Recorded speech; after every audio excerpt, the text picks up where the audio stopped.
to them as you hear their ads playing alongside on the radio and on YouTube tonight. We'll take a break here from Glenrock High School and be back to talk with head coach Russell Steinmetz of the Torrington Trailblazers right after this. Everyone knows Goshen County has the most supportive high school fans. This is Amy Baumgartner, personal banker with Pinnacle Bank, and we're now offering debit cards featuring the Trailblazers, Cyclones, and Doggers. It's one more way you can support your favorite team. Stop by 2000 Main Street or give us a call at 532-2181 to find out how you can get your school pride debit card today. Pinnacle Bank, the way banking should be. Member FDIC. If you're looking for a rotor or windshield wiper motor, yeah, you'll find it at CarQuest. Take control of car maintenance with help from Valley Motor Supply, CarQuest Auto Parts Retailer. Did you know that the average car battery lasts 5 to 7 years? Valley Motor Supply has a great selection of car batteries so you can stay on the road. Stop in at Valley Motor Supply CarQuest, your local auto parts retailer in Torrington and Lusk. Yeah, you'll find it at CarQuest. It feels good to be free. Free to come and go. Set your pace and choose your path. Banner Torrington Community Hospital offers new technologies, in-state specialists for the road less traveled, and the healthcare professionals you know for a familiar face along the way. Torrington Community Hospital, providing a wide breadth of care, making healthcare easier so life can be better. We treat you like family. You're one of our own. Grant Jones back on the pregame show here on week 2 as the Blazers on the road tonight taking on the Glenrock Herders, and now joined by head coach Russell Steinmetz of the Torrington Trailblazers. And Russell, the canceled game last week, you're supposed to have a contest last Friday against Douglas. That's always an unfortunate thing when that has to happen and you have to forfeit. Explain what occurred to the listeners that week to lead up to that decision last Friday. So we came out of the Gearing game pretty banged up, and so we had injuries. We knew we had those injuries. We made those changes all week long, and then we just kept getting news on students or players getting quarantined from school, not from practice. And so even Thursday night and pregame we were losing players, and so we had that. And then Friday morning, more texts from players were coming in, calls players were coming in, just saying that they were, sick, couldn't be around other players. We didn't want to risk it, anything like that. And then we still had those injuries from the week before. So illness, injuries, quarantines, none of those helped in favor of playing that game. And just are behind that entire game. I mean, we missed 4 quarters, and so where Glenrock, the team that we're playing tonight, has 8 quarters, we have only played 4 quarters of game. So we are behind, got to get going, and that's what we're looking forward to tonight. What do you do practice-wise? So I get a sense from you that you do feel a little bit behind coming into what should have been your 3rd contest. Now it's number 2 of the season. What do you as a coaching staff have to do to try to get you like week 3 ready? Yeah, I contacted the coaching staff last Friday and said, we've never been in this boat. What are we going to do tonight at practice or this afternoon at practice? And what are we doing Saturday morning for practice? And so, Saturday was a lot of special teams stuff, broke stuff down very, simple, and went from there with our special teams. And then Friday just kept going on. So that's where we are. But, just trying to get these kids prepared. There's no way to be in game shape without playing game, and so we are behind game shape. Well, I suppose one positive that might come out of something like that, Russell, is it gives you a little bit of time with that new young offensive line to drill a little bit more. I know it's not like being in a game, but that had to be something that you like to be able to work on for a week. Yeah, and that was one thing that we came out of that Gearing game talking about how we lost the line of scrimmage, lost that battle in the trenches, and hopefully tonight we're able to establish that line of scrimmage and have it be in our favor in those trenches there. So, yeah, it was nice to work with those linemen some more. And so you mentioned the Gearing game. Boy, that seems like old news now, a couple of weeks ago, but still, that's the freshest thing in the mind because that was the last contest. Anything else that you're taking away from that game, still working on at this point leading into the Glenrock game? Yeah, we're still working on, every aspect of the game, special teams, offense, defense, in the trenches, our quarterback play, running back, just open field tackles, etc. So, yeah, we still are working on all that. So you take on the Glenrock Herders tonight, always a proud tradition in that neck of the woods up here, but something that you can't rely on. You always were able to tell exactly what they're going to do game in and game out because they've been doing it for 30 years. Now there's a new coach, new system. What have you learned about what Coach Downing is doing with this new squad differently? How do you prepare for that? Yeah, they are a little bit different. There still is some, we call them all week long double wing isms, where they still want to, run C-gap blast, so 36, 37 blast is what we call it, or if you want to call it a power, where they're trying to establish that C-gap, run the ball there. However, this team will also hit outside. They have tosses. They're throwing the ball even, so they're about 80-20 in the last game against Pinedale, passing and running. So there is some real similarities with that double wing. We've even seen some single wing plays out of this offense. So, we've been having to prepare a lot more before we kind of knew what we were going to do defensively against Glenrock, and we've had to scrap that and, kind of run more of our base defense. We don't really know what Pinedale has coming into the year, but they sure took apart the Wranglers pretty good, didn't they? Absolutely. Ran the ball well, and even when they needed to throw the ball, there was times where they didn't have to throw the ball, and they still threw the ball and completed it. Glenrock, they're going to run the ball hard. They're back real hard downfield. Their fullback, he's looking for the trap game, the dive game inside. So we got to shut down both those backs, and then their tight end, number 32, had a heck of a game. We watched NC film on him too. So, great players. They play hard. We knew they were going to play hard. Glenrock has always played hard, tried to establish that line of scrimmage, so hopefully it's a battle in there, and we are on top of that battle. Offensively, coming in, you weren't very balanced in the Gearing game, and again, that one kind of comes back to haunt us here when we talk about it a little bit. So I would assume offensively a really good start is critical so you can maintain that balance. Yes, great start. I'd like to see, some runs, so therefore we can establish that line of scrimmage, and when we start having those runs that are, big chunk plays, big chunk running plays, that will open up our passing game too. So, hopefully it'll be more balanced this week. Russell, first priority this week was getting healthy, and have you done that in anybody that we won't see tonight? Yeah, we are way more healthy than we were last week. One that is not is still Kyler Shields, still just from last week 4, still just pretty banged up. Correct.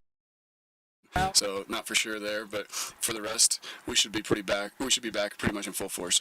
I imagine it's been a while since you've been itching this hard for a victory. Oh, absolutely. Very, very, very itchy. Yeah, we need to get that W tonight. Okay, well, best of luck. We look forward to talking with you after the game. Thanks for joining us. Thank you. Head coach Russell Steinmetz of the Torrington Trailblazers right back here on the pregame show from Glenrock after this. On your farmer ranch, you can always count on Century Lumber to have on hand the materials you'll need for all kinds of projects. 3.5 by 6.5, 5 by 8, or 6 by 8 treated posts. They also carry sizes of panels and supplies for the fencing you may need to put up this year. And no matter the tank size you need for your herd, they have all sizes to choose from. They know that jobs around the farm and ranch are never ending, and that's why they're ready to help you out. Century Lumber, Torrington.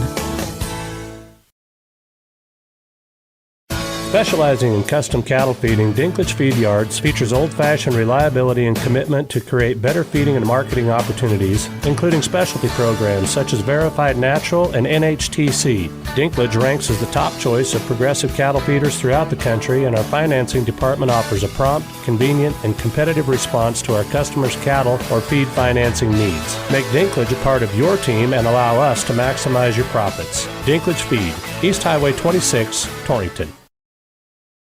Other food delivery apps charge surprise fees, but Domino's is giving away $50 million worth of surprise frees, like free pizza, lava cakes, or cheesy bread when you order delivery online. And we found some unique ways to get the word out. Like shouting from the rooftop! Free cheesy! Screaming it! We even called Paul Revere. Free lava cakes are coming! Order delivery online and you could get a surprise free from Domino's. No purchase necessary. Open U.S. residents 13 and up through 11/21/21. Odds of winning are 1 in 14. See rules at surprisefrees.domino's.com for free entry, blackout dates, restrictions, and details. Hi, this is Tanya. Welcome back to Glenrock High School, everybody. Grant Jones, Travis Reinhardt, along with the Jenkins fellas, bringing you the broadcast and telecast tonight here from Glenrock High School. Let's take a swing around scores through 2A from last week. And, yeah, this was an interesting deal. Actually, 3 forfeitures last weekend. Burns forfeits to Mitchell, Thermopolis forfeits to Tongue River, and of course, as we said earlier, Torrington forfeits to Douglas. Real scores from last week: Lovell defeated Bighorn 20-0. It was Big Piney over the Evanston JV 26-6. Cokeville beat Rich Utah 31-6. It was Glenrock, as we said, blanking Pinedale 44-0. Wheatland, the number 1 team rated right now in Class 2A, over Kemmerer 46-6. Lyman over Rollins 36-6. Evanston narrowly over 2A Mountain View. That's 3A Evanston over 2A Mountain View 22-21. Buffalo shut out Newcastle 28-0. It was Tongue River over the Sheridan JV 42-7. And Upton Sundance in the biggest score of the night in 2A over Lead Deadwood, South Dakota, 54-21. So the standings in the East look this way in Class 2A. The Wheatland Bulldogs on top with a 2-0 record. And again, no conference games played yet.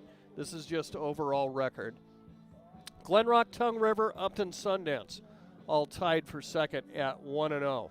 Bighorn is 0-1, and the 0-2 teams in Class 2A East, Burns, Newcastle, and Torrington. Games today, and I believe Travis will have a final for us here on one of those. Bighorn on the road taking on Wheatland. Burns is at Tongue River. Newcastle at Upton Sundance, so a short trip for the Dogies tonight. Thermopolis on the road taking on Big Piney. Cokeville and Lyman completed earlier today, and it's Kemmerer at Pinedale, Lovell at Mountain View, and Travis Cokeville Lyman score. Well, I was just looking, Grant. It looks like I'll just run through these scores. 2A on Thursday. Number 5 Upton Sundance beat Newcastle 28-6. Some out-of-state opponents. Just looking across the state, Pocatello, Idaho beat number 1 Jackson 46-20. Right now, going on tonight, games that have finished today. Number 2 Lyman beat Cokeville 30-20. And the other 2 2A games that are final are Tongue River beat Burns 12-8, and number 5 Lovell beat number 3 Mountain View 20-7. So there's a bit of an upset in with regard to the standings, Grant. Lots of day games today too. Kind of interesting in that Cokeville Lyman game kicked off at something like 11 o'clock in the morning. So that was really interesting to see. Another break here from Glenrock. We'll be back with your starting lineups coming up right after this timeout. Banking is within reach with our 4 convenient locations in Wheatland, Torrington, Guernsey, and Casper. Plus, First State Bank is a proud division of Glacier Bank with affiliations to community banks in Wyoming, Montana, Colorado, Idaho, Arizona, Utah, Nevada, and Washington. Check out all the areas we serve on our website at fsbwy.com. Personalized banking is within reach in your own backyard and beyond. First State Bank in Torrington, division of Glacier Bank, your first choice in banking. Member FDIC. If you're looking to replace the windows and doors in your home or have a new construction project, then look no further than Gherkin Windows and Doors, available at Blodorn Lumber in Torrington. Stop in today and see their impressive product gallery. With over 80 years of manufacturing experience and expertise, get the quality that you deserve with Gherkin Windows and Doors. It's all available at Blodorn Lumber in Torrington. Stop and see their display today, 219 West 21st Avenue. Fall is here and so is football and volleyball. Heartland Embroidery is ready to dress you up in the perfect apparel to root for your favorite team. They've got all you'll need to represent the Doggers, Blazers, and Cyclones, and anything in the store can be customized to show your favorite students or player's number and name. Don't forget about Cowboy football. Heartland Embroidery is proud to be the area's largest retailer of cowboy gear and apparel. It's all at Heartland Embroidery, downtown Torrington. Starting lineups brought to you by Empire Realty. Folks, when selling your farm or ranch, you want wide exposure, experience, and honest representation. Casey Essert at Empire Realty will do it the right way. Be confident that you're getting the highest possible price for your investment. Call Casey at Empire Realty in Torrington at 534-2222. He'll be there for you.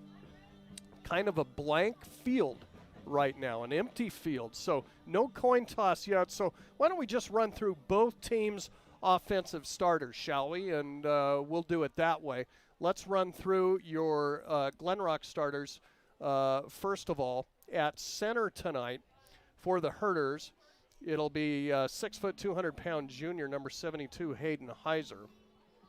One of the guards, 5'11", 135, and a sophomore, number 63, J.D. Holman. The other guard, 6 foot, 200 pounds, and a senior, one of the leaders on this Glenrock squad, number 66, Will Pinkerton. The tackles for Glenrock, 6 foot, 210, and a freshman, number 58, Case Barrett. The other tackle, 6 foot, 220, and a junior, number 77, Rylan Orozco. 3 wide receiver set for the Herders tonight. At one of them, 5'10", 150, and a senior, number 16, Kyle Heiser. Another wide receiver, 5'9", 130, and a sophomore, number 19, Adam Johnson. And the other wide receiver probably gets the most touches along with the running back, but again, one of the senior leaders on this Herder squad, 6'1", 195, and a senior, number 32, Taryn Faber. The backfield for the Herders going to go this way. The quarterback, 6'2", 150, and a junior, number 9, Braden LaPointe. And the fullback for the Herders, 5'10", 195, and a senior, number 30, Aiden Orozco. And the tailback for Glenrock, 5'9", 155, and a junior, number 20, Logan Jones. I'll send it over to Travis here for a look at your Blazer offensive starters tonight. All right, thanks, Grant. So the Blazers offensive starters tonight look like this. Our 2 tackles are a 200-pound, 6-foot junior, number 79, Sam Birdsell. The next one is a 6'1", 230-pound sophomore, number 70, Ty Bennick. Our guards tonight are 170-pound, 5'8" junior, number 58, Dylan Packard. The left guard is a 5'10", 215-pound junior, number 60, Caden Miller. Our wide receivers tonight look like this. 6'1", 165-pound senior, number 1, Deegan Keith. 6'3", 175-pound senior, number 7, Kaiser Wolf. And our third receiver for the night is a 5'10", 170-pound senior, number 88, Chase Miller. At tight end tonight for the Blazers is a 6'2", 215-pound junior, number 87, Ryan Baker. Our backfield looks like this. Running back starting tonight is a 5'7", 170-pound senior, number 22, Cole Perriott. And back on the field for us again this year is our starting quarterback, a 6 foot, 185-pound senior, number 8, Bo Bivens. So that's a quick look at the offensive starting lineup for the Torrington Trailblazers.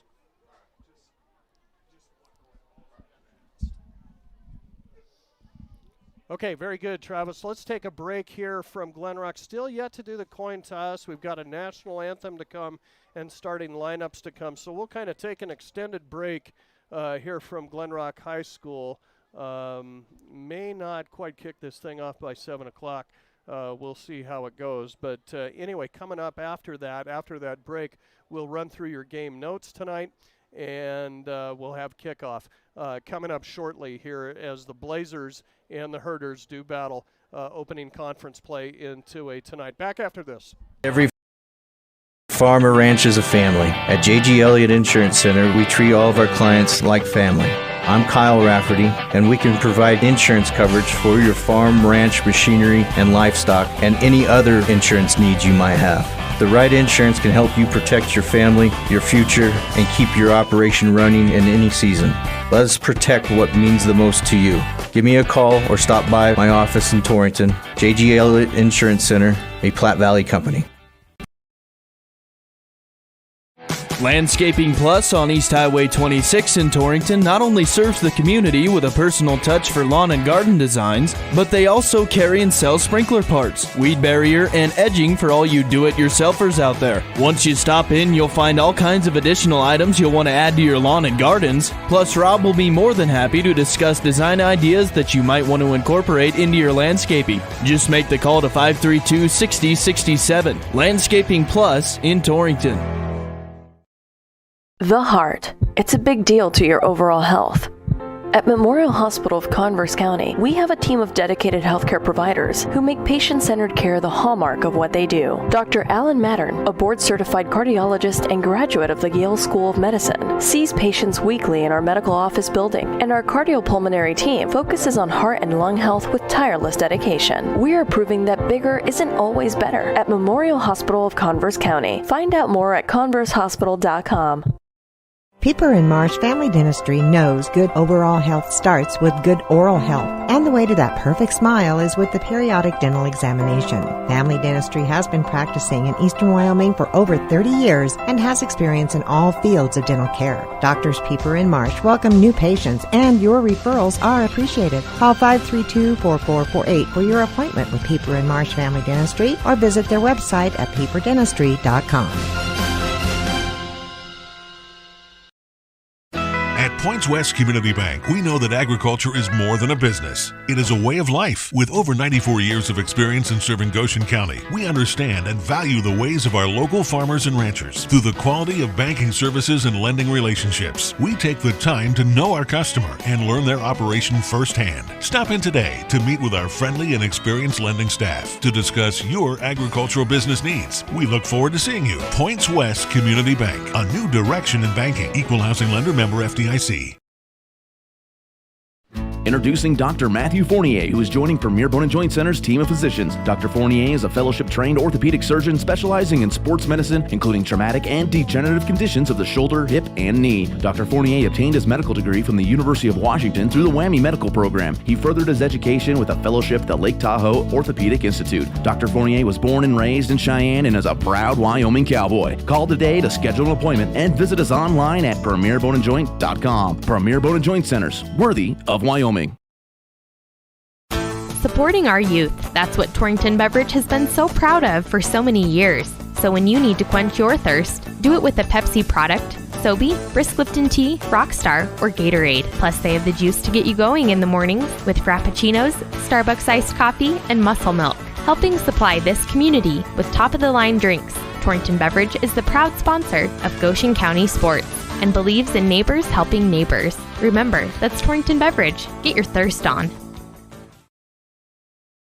Torrington Vision Source is a proud radio sponsor of area athletes and the Wyoming Cowboys. We're your one source for your family's eye care needs. Eye exam, full-service optical, contact lenses, eye diseases and injuries, surgical co-management. We use the latest in technology, not only in diagnosing your problem, but also in the products to fix it. Our helpful and friendly staff is just a phone call or click away. 532-4114 or TorringtonVisionSource.com, or like us on Facebook. Torrington Vision Source. Doctors Grant and Linda Jones, East M Street in Torrington.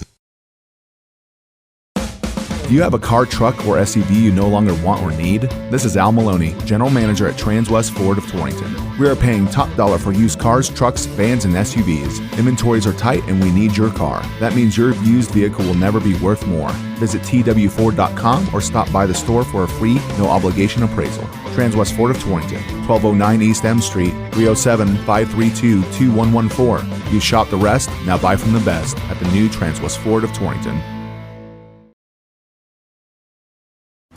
Ty's Pit Stop in Lingle would like to take this opportunity to thank all of their loyal customers. They are committed to providing their customers with the highest level of customer service and quality products. Ty's realizes that there are other options available for you to shop, and they value the relationship they have built with you, their customers, and really appreciate your business. The staff at Ty's Pit Stop thanks you for your continued loyalty, and they look forward to seeing you in the future. Ty's Pit Stop, Highway 26 in Lingle, locally owned and operated. Thank you again for all of your support. There's the big box stores, and then there's your store. You know, the store that's been around for 100 years with 5 generations making sure their customers are taken care of. That's Valley Mercantile, your Pronto Auto Parts dealer in Torrington. We know what a large company can offer, but we know what we offer as well. The parts you need, along with residential delivery, plus tire rotations, alignments, and brake inspections. We also offer a place for your waste oil disposal. We're your store. Valley Mercantile, your Pronto Auto Parts dealer in Torrington. People bank with people. At Platte Valley Bank, not only do we provide a wide array of financial services, we also provide leadership and volunteer time to support many community activities. We give our time, talent, and resources to help local organizations that have an impact on our friends and neighbors. Building long-term relationships with our customers and a strong commitment to our community is the way we do business. Platte Valley Bank, member FDIC. Our producers know that running a successful operation these days requires having reliable service and quality products. That's why you know you can trust the knowledgeable people at Westco to provide you sound agronomic advice, aerial application, bulk fuel, lubricants, propane, tires, and other essentials to keep your operation running smoothly. Our priority is helping you succeed. Call or visit your nearest Westco location today. Westco. Service, solutions, success. Westco's your best value through and through. Welcome back to Glenrock, everybody. Grant Jones, Travis Reinhardt, and the Jenkins boys getting all set for the Herders and the Blazers tonight. Let's run through your game notes for tonight's game. The Herders and the Blazers only began playing each other not long ago in 1974, unlike most area teams that started way earlier. Jim Wiseman's 9-0 squad that year had one of their closest games of the season with Glenrock, in winning that one in a 19-0 decision. That game began a 16-year series that ended with the team splitting classes in 1990. It would be another 23 years before the old Absaraka Conference foes locked up again back in 2013 and former coach Mark Lenhart's third season, with the Blazers picking up wins in 2 out of 3 years before the game stopped again and restarting in 2018. Last year's 39-0 Torrington shutout in Week 2 set the Blazers on a course that would eventually crown them conference champions. Torrington leads the all-time series with Glenrock 15-7. It's an all-new system this year for the Herders after decades of running the double-wing offense. New head coach Paul Downing arrived on the scene from Coleridge High School in Rifle, Colorado, installed his pro ice set, and Glenrock is off and running with it. Dare I say they even throw the football a little too. The Herders opted for a Week 0 scrimmage instead of a full game, and last week blew out Pinedale on the road 44-0. So it appears Glenrock is off to a good start at the very least. The most interesting aspect of this game tonight is how the Blazers will react from being off last week from their forfeit and still seeking their first victory of the season. In normal times, a group of this talent level should be at least 1-1 against their previous larger competition and plenty of game experience to ready themselves for their conference opener. But these are not normal times, and what little game experience they have had hasn't turned out too good. 0-2 Torrington finds themselves with their backs up against the wall in only their third week of play and must respond. The question is, will they? You'll find out soon from Glenrock on Cinch Country KGOS 99.9 on your FM dial, on KGOSKERM.com, and live videocast on the KGOS Sports YouTube channel. Kickoff is next after this. They say the best offense is a good defense. This theory applies on Wyoming roads and highways just as much as on the football field or the basketball court. Your game plan should always include wearing a seatbelt, and that goes for everyone in the vehicle. Check road conditions before you go. Call 511 or download the Y.511 app for road information at your fingertips. Finally, put away distractions, especially your phone, so you're better prepared for the unexpected. This message brought to you by WYDOT. Everyone knows Goshen County has the most supportive high school fans. This is Amy Baumgartner, personal banker with Pinnacle Bank, and we're now offering debit cards featuring the Trailblazers, Cyclones, and Doggers. It's one more way you can support your favorite team. Stop by 2000 Main Street or give us a call at 532-2181 to find out how you can get your school pride debit card today. Pinnacle Bank, the way banking should be. Member FDIC.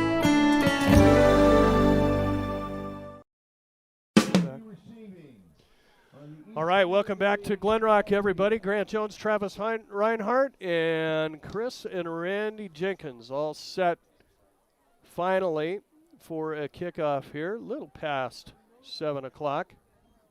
And Glenrock won the toss, which was done just shortly ago, and ended up deferring, taking the ball in the second half. So the Blazers will get it first.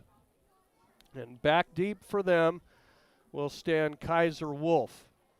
Blazers on the road tonight, dressed in the white business suits. The all whites, white tops, white pants, maroon numerals, and the white logoless helmets tonight. Glenrock in the home purples, the black pants, and the ram on the side of the white helmet.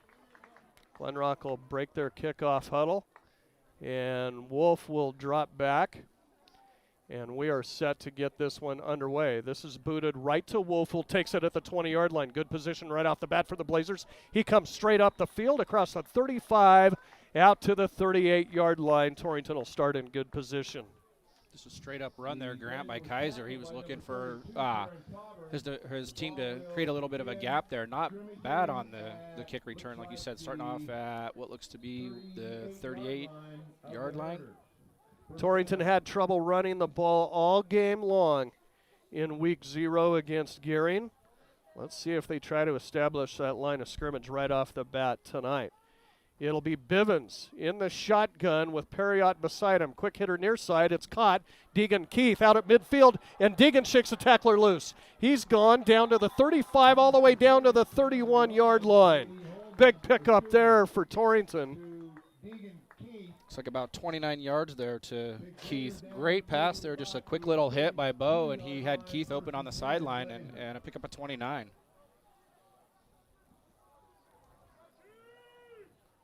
So the Blazers with a big first down. They're going to spot it up at the 32. Bivens will drop back in the shotgun once again. 3 wide receivers out. They'll send Miller in motion behind the set, and the give right up the middle. Cole Perriott tripped at the line of scrimmage, falls forward down to about the 29-yard line. That'll be a pickup of 3 on the play by Cole. Torrington hurrying and coming right back to the line of scrimmage. Keith and Wolf split out left side. Bivens in the shotgun once again. 2nd down and 7. And now they'll get Glenrock to jump. This should be a defensive offsides penalty. That was just poor defense there by Glenrock. I'm not even sure Bo was trying to get him to jump. He stood up like he was going to look around and see what was going on, and when he did, there was 2 people on the probably a little hard count there, huh? Might have been, yeah. They just jumped off. Nice little gain there by the Blazers. That'll move the ball down to the 24. So a 2nd and short. You might see the Blazers take a stab at the end zone here right off the bat. Keith and Wolf will split out left side once again. Miller to the right. Bivens shotgun with Perriott beside him. Bo's going to give to Cole. Going off left tackle, going to get caught behind the line of scrimmage. Down he goes. And making the stop, Chad Preston. No, they're going to give the credit to tackle to Hayden Heiser. It's going to be loss of, we'll call it 4 on the play, all the way back to the 29. So that will bring up 3rd down and 7. 2 receivers to the right side. Miller will split out left. Bivens shotgun once again. Here comes the pressure. Looks over the middles. Fires into the end zone, and it's caught! Touchdown, Torrington. Kaiser Wolf got behind the defender And Torrington strikes pay dirt from 29 yards out. What a great play there by Bo. He saw Kaiser at his defender beat well before, or right after the snap, and just was able to hit him in stride right into the end zone. In fact, Kaiser was able to just stop and wait for the ball to get there. That's how far ahead of his defender he was. Miller will be out to attempt the point after. Torrington strikes quickly on their opening drive. Snap is good. Hold is down. I think a Herder was offsides. They got the block, but I think they're going to call him offsides. Yes, he was. So that brings up an interesting possibility for the Blazers. Do they go for it? Yard and a half closer. Some personnel coming in. It looks like they might try it. Miller, in fact, will be out. Carson Schultz into the lineup. Carson was dinged up a little bit this week, so good to see him out there. And they might just give it to the big senior, let him take care of business. Keith and Wolf will be split out left side. Bivens going to be up under center. Torrington going for 2 after the touchdown. The give is to Schultz. Shakes off one tackler, but he's not going to get in.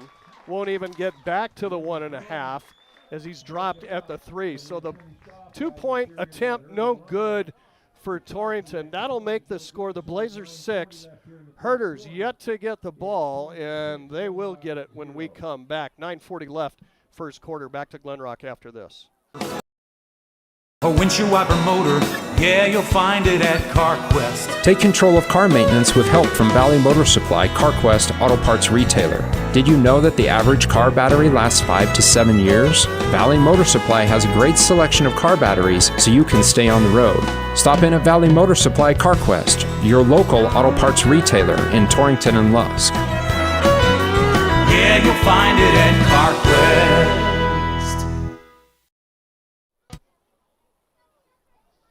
Welcome back to Glenrock, everybody. Torrington scores on their opening drive. The 2-point try, no good, as they got an offsides penalty on the Herders and then tried to go for it, but Carson Schultz stopped short. So it'll be the Blazers' turn to kick as Chase Miller lines it up. It'll be Logan Jones back deep for Glenrock. He's the starting tailback. We'll see if Miller can put this deep. Kind of gets under this one. Jones is going to take it at the 2. Brings it straight up the middle. Jones to the 20, out to the 25. Somehow shakes it loose. Did he lateral it? He might have lateraled it. And down the field goes the next ball carrier into Blazer territory to the 39-yard line.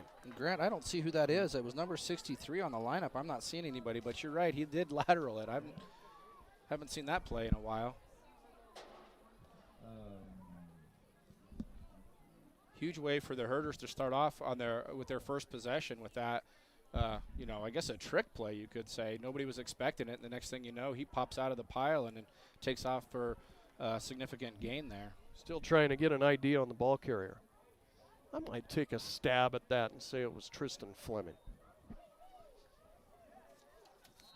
A little bit of jockeying around with the Glenrock numbers prior to tonight's game, so we're a little unsure on both, but the Herders with it in fabulous position. This first snap is going to be blown dead, however. We'll see if there was movement in that Glenrock line. No, it was on the Blazers, maybe lined up offsides, and it'll be a penalty against them. So make it 1st and 5. It's almost a bit of a late whistle there, Grant. Everybody else on the field was playing that one out, and they stopped it after the ball had been handed off.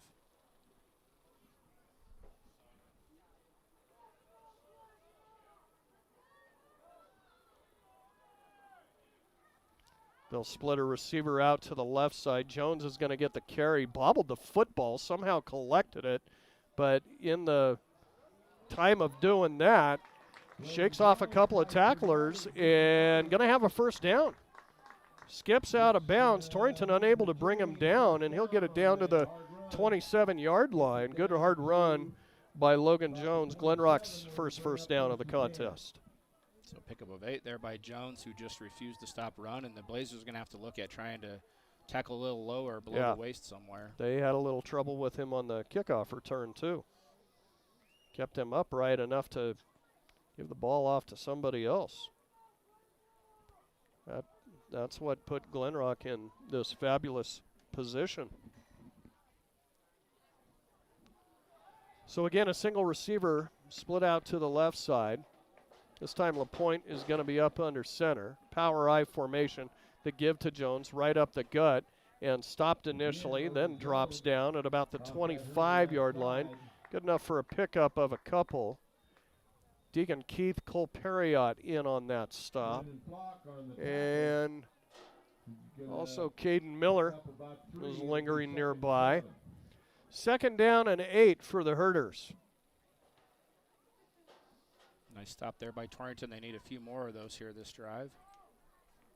Beautiful night for football. Maybe a threat of showers off to the west. We'll have to watch that.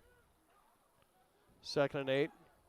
And here's the give right up the middle. This is going to Dusty Cox, the junior, and not much here for Cox. Maybe a pickup of a yard down to the 24-yard line, just inside the 24. That'll make it 3rd and 7. Herders got to get it to the 17 to get the first. No doubt 4-down territory here.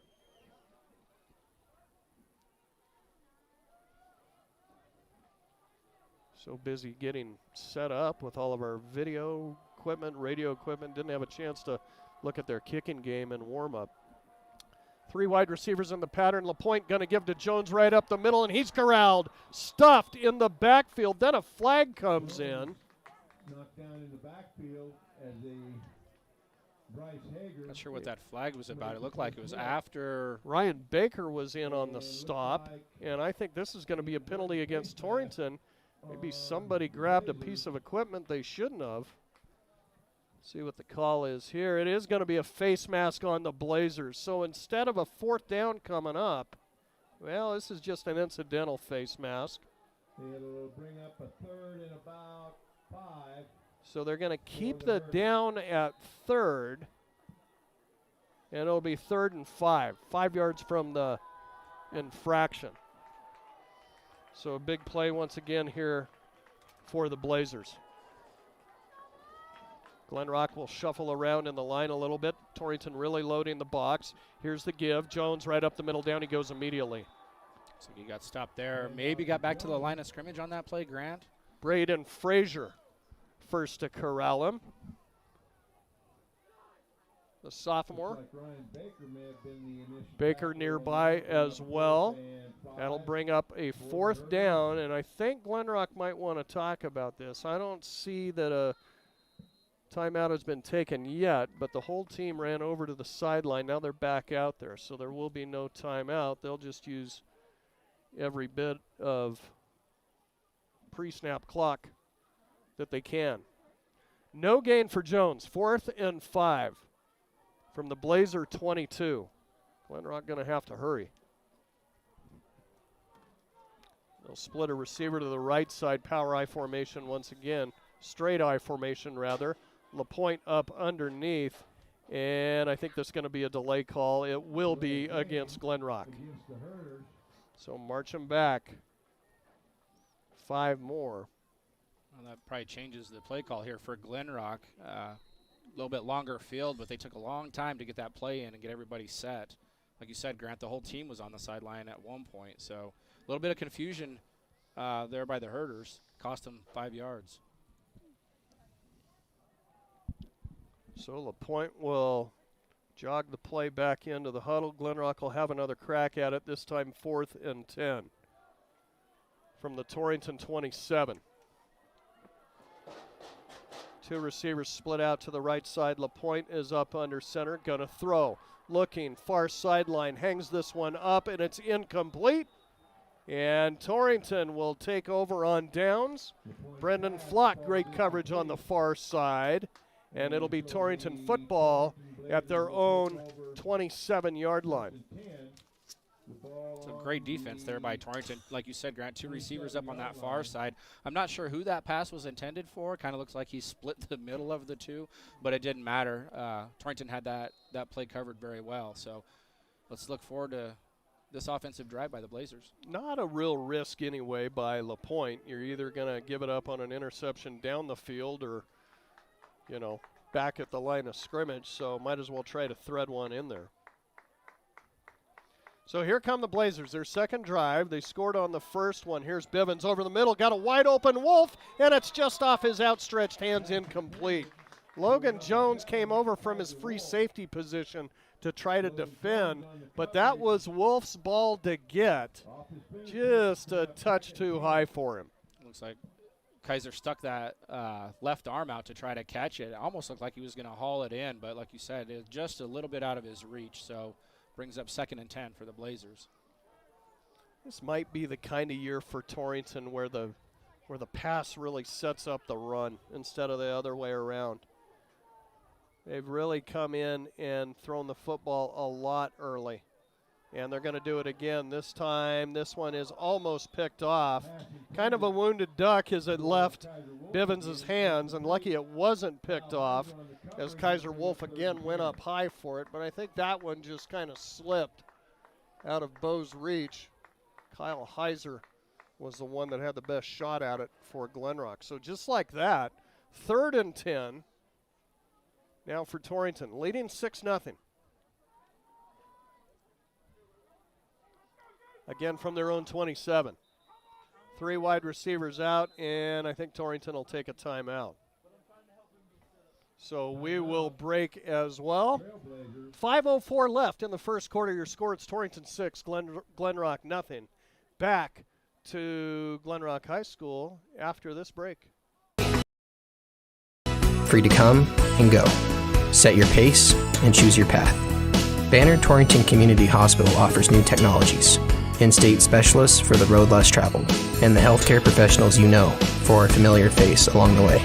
Torrington Community Hospital, providing a wide breadth of care, making healthcare easier so life can be better. We treat you like family. You're one of our own. When it comes to putting up fences, corrals, and additional outbuildings on your farm or ranch, you can always count on Century Lumber to have on hand the materials you'll need for all kinds of projects. 3.5 by 6.5, 5 by 8, or 6 by 8 treated posts. They also carry sizes of panels and supplies for the fencing you may need to put up this year. And no matter the tank size you need for your herd, they have all sizes to choose from. They know that jobs around the farm and ranch are never ending, and that's why they're ready to help you out. Century Lumber, Torrington. 3rd down and 10 for the Blazers. Bivens has all the time in the world, looks out into the flat, fires, it's caught. Flock had it, was stripped from him by Jones. It went out of bounds. They're going to say that's a catch, completion, and a 1st down at the Torrington 39-yard line. But enough for the Lucky for Flock, he made a football move towards the sidelines. Otherwise, more often than not, those will be called incomplete. Well, the nice thing was the official was right there on top of it, so he was able to see the play and made a great call. Second 1st down of the game for the Blazers. 3 split out to the left side. Here comes big old Carson Schultz with some room off right tackle. Carson dives for midfield, and he's got a Blazer 1st down. So great run there by Carson. Looked like he got tripped up about 7 yards into the run and was able to dive forward for those last 3 and pick up another 1st down for the Blazers. Ball now sitting right at midfield near hash. And unlike the Gearing game, Torrington able to move the football tonight against the Herders. Bivens, 3 wide receivers out, going to keep it himself. Bo right up the middle. And Bo Bivens to the 44-yard line. So 6 yards there by Bo, but there's a flag on the field, Grant, so we'll have to see what that's all about. Ball carrier tackled in there by Ryland Orozco. There is a flag. It's in the Blazer backfield. I don't know if someone moved. Looks like a hold. It is a holding call against Torrington. So, boy, one thing biting the Blazers here earlier, some big penalties. Well, and Grant, I hate to say it, but that's probably a product of what Coach Steinman's talked about in the pregame, and that's just the lack of that game time experience that they have. So they're going to have to work some of those bugs out tonight. It's going to make it about a 1st and 22 for Torrington. 4 wide receivers out in the pattern. Bivens is the only one in the backfield. Miller in motion, jet sweep to him. Glenrock recognizes it, down goes Miller. 3-yard loss. 44. And that was Dusty Cox, the junior, busting through and dropping Miller. It's going to bring up a second. Glenrock not biting on that. Miller just not able to use his speed to get out around the outside of that play, and went down for a loss of about 3. Torrington has a couple of downs to try to get 25 yards. Bivens looking to throw. Has time, throws far side, and it's in and out of the hands of Chase Miller. What a beautifully thrown ball by Bivens. And no reason Miller shouldn't have been able to haul that one in. Just kind of short-armed it.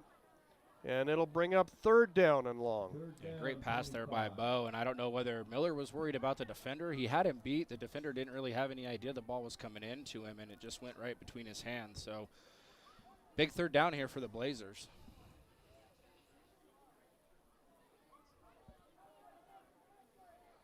Torrington will send 5 out in the set.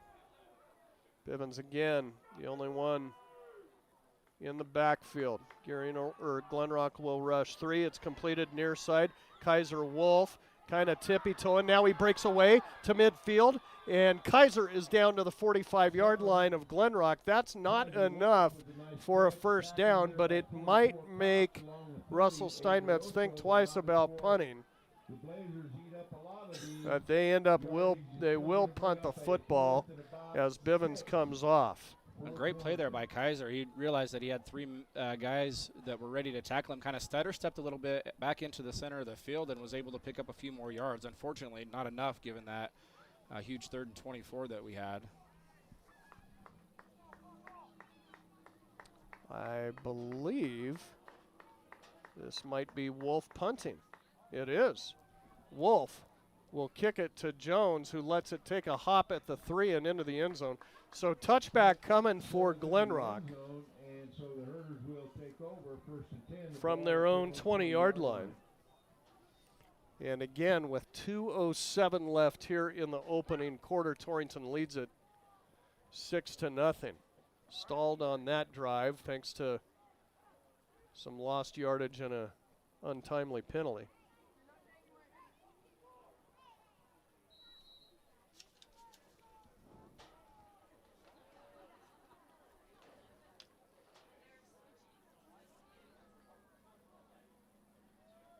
Listen for score updates throughout the game.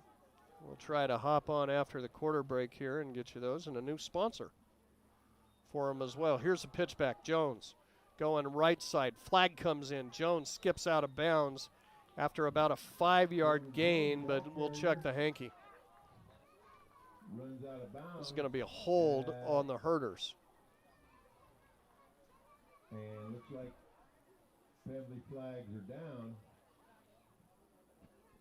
A lot of holding going on tonight, Grant, in this game. So this one benefits the Blazers pushing back. This will set Glenrock all the way back to the 10. Ball goes back to the Herders have had some tough penalties called on them as well. Both teams sitting right now with 3 penalties each, 20 yards apiece. LaPointe will jog in the play from the sideline. On 1st down and 20 now for Glenrock. Torrington will be back at home next week with another conference opponent as Tongue River comes to town. That'll be a 6 o'clock start. Here's a pitch back. Jones cuts it back inside. Jones taking on Blazer tacklers across the 15 out to about the 17-yard line. Good enough for a pickup of 7 from Logan Jones. Coach Stemets talked a little bit about the Herders' offense and them seeing some pitching and some of that running right up the middle right there. We saw him open it up a little with that pitch to Jones. So he's going to be a huge part of the Herders' offense tonight. There's still some elements there of the old double wing, for sure. That was something that you saw about every play. This time they'll split a receiver off to the left side. That's Heiser. And single setback is Jones, and LaPointe keeps it, and not much here, as LaPointe will go down at about the 18-yard line. Good enough for a pickup of 1 on the play. 3rd down and 12 now for the Herders, and a big play for them as we wind our way under a minute to play here in the first quarter. Just a beautiful night, hot day all around Wyoming, but definitely up here in the middle North Platte region. Came into about 95 degrees. It's obviously cooling down a little bit now, but doesn't feel like it up here for sure. Glenrock's going to talk about it. They'll take a timeout on this 3rd and 12 when we return. 25.8 seconds left here in the first quarter. Your score, it's Torrington 6, Glenrock nothing. And we're back to Glenrock High School in 30 seconds. Specializing in custom cattle feeding, Dinklage Feed Yards features old-fashioned reliability and commitment to create better feeding and marketing opportunities, including specialty programs such as Verified Natural and NHTC. Dinklage ranks as the top choice of progressive cattle feeders throughout the country, and our financing department offers a prompt, convenient, and competitive response to our customers' cattle or feed financing needs. Make Dinklage a part of your team and allow us to maximize your profits. Dinklage Feed, East Highway 26, Torrington. TD Real Estate score update. Here's Travis. Thanks, Grant. So in 2A right now, number 5 Level has beaten number 3 Mountain View 20-7. That's in Mountain View, so probably a pretty good game going on there. Huge rivalry. Looking up in Class 3A in the second quarter, number 3 Powell and Lander all tied up at 0. In the first quarter, no score for the Cody Worland game. Nothing on Green River Buffalo or Riverton and Evanston. I'm looking across 4A right now. Number 1 Rock Springs is beaten number 5 Kelly Walsh 28-0 in the second quarter. Number 2 Sheridan's beaten unranked Cheyenne Central 14-7 in the second. Again in the second quarter, number 3 Thunder Basin 35, Cheyenne South 0. That one in the second. And number 4 Cheyenne East 14 over Campbell County, who has scored 7. That game in the second quarter as well. TD Real Estate score update. 3rd down and 12 after the timeout for Glenrock. LaPointe wants to throw, rolling right, fires, and I believe it's caught short of a first down. It is by Cox at about the 23-yard line. That's well short. We'll bring up 4th down and about 7. Glenrock's got to get to about the 30-yard line to get that first down, so Glenrock will be looking to punt here, and they're going to let time tick off the clock as we have reached the end of the first quarter. Your score after 1 here from Glenrock High School with the sun setting off to the west of us. It is the Torrington Trailblazers 6, Glenrock Herders nothing. Back for the second quarter after this. But Domino's is giving away $50 million worth of surprise frees, like free pizza, lava cakes, or cheesy bread when you order delivery online. And we found some unique ways to get the word out. Like shouting from the rooftop! Free cheesy! Screaming it! We even called Paul Revere. Free lava cakes are coming! Order delivery online and you could get a surprise free from Domino's. No purchase necessary. Open U.S. residents 13 and up through 11/21/21. Odds of winning are 1 in 14. See rules at surprisefrees.domino's.com for free entry, blackout dates, restrictions, and details. Hi, this is Tanya at First State Bank in Torrington. Banking is within reach with our 4 convenient locations in Wheatland, Torrington, Guernsey, and Casper. Plus, First State Bank is a proud division of Glacier Bank with affiliations to community banks in Wyoming, Montana, Colorado, Idaho, Arizona, Utah, Nevada, and Washington. Check out all the areas we serve on our website at fsbwy.com. Personalized banking is within reach in your own backyard and beyond. First State Bank in Torrington, division of Glacier Bank, your first choice in banking. Member FDIC. Welcome back to Glenrock High School, everybody. Grant Jones, Travis Reinhardt, and the Jenkins boys, Chris and Randy, alongside. So we'll flip ends of the field here. Gives Paul Downing a little bit more time to talk about what he wants to do here. I doubt he risks anything this deep in their own end, still with 7 yards to go for a first down. But we'll see anyway. They're lining up to punt. Back will be Kaiser Wolf, standing at about midfield.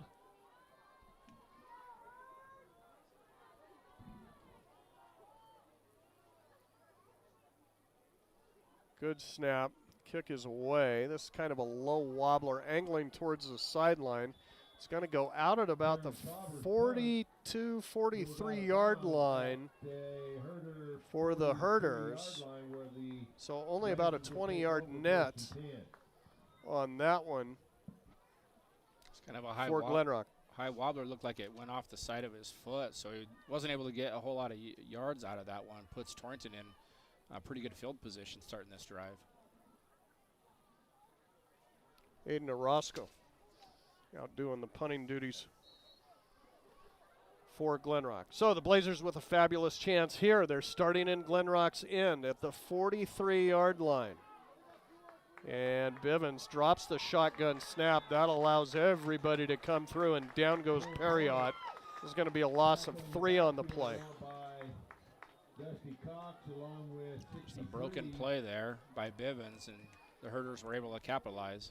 Torrington quickly back to the line. Bivens up under center, quick hitter far side. It's caught. Wolf with a seam. Wolf to the 30, and he's gone. 20, 10, touchdown Blazers. There are no flags. Just a great little almost screen pass there by Bivens to Wolf, and he was gone to the races. It was awesome. He just little stutter step, and the Herders weren't sure what they were supposed to do. Wolf walks that into the end zone easily. Well, Torrington had that well blocked, and yeah, great cutback by Kaiser. 46 yards later, pay dirt. So that'll make the score 12-0. And Chase Miller is going to ready for a conventional point after attempt. Bivens the holder, Birdsall the snapper. Snap is good, hold is down. Kick is on the way, and it is good. So Torrington strikes quickly here in the second quarter. 11:23 left before half, and it's the Blazers 13, Herders nothing. 30 seconds. To replace the windows and doors in your home or have a new construction project, then look no further than Gherkin Windows and Doors, available at Blodorn Lumber in Torrington. Stop in today and see their impressive product gallery. With over 80 years of manufacturing experience and expertise, get the quality that you deserve with Gherkin Windows and Doors. It's all available at Blodorn Lumber in Torrington. Stop and see their display today, 219 West 21st Avenue. Fall is here, and so is. Welcome back to Glenrock High School, everybody. Well, that only took a couple of plays, and Torrington finds pay dirt once again. Little hitch, far side to Kaiser Wolf. Well blocked downfield by the Blazer receivers, and off Wolf goes for the touchdown, his second of the night, to make it 13-0. We're going to see a lot of that combination tonight. Grant, Bivens to Wolf. They's both thrown to him 5 times tonight. Kaiser's caught, like you said, 2 touchdowns for 95 yards. So those two hooking up quite a bit here in the first half.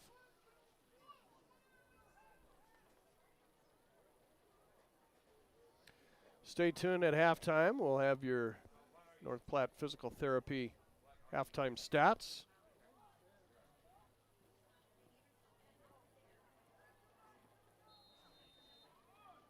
As Miller gets ready to boot this one away. Again, Jones back deep for Glenrock. And Chase really gets into this one. This is sent to the back of the end zone. And a typical Chase Miller touchback. Into the end zone, so the Herders will take over. So first and 10, Herders from their own 20. And Chase not giving Glenrock the opportunity to pull that that huge kick return off they did after the first time that Glenrock had the ball. So nice kick there again by Chase and kicking it out of the end zone.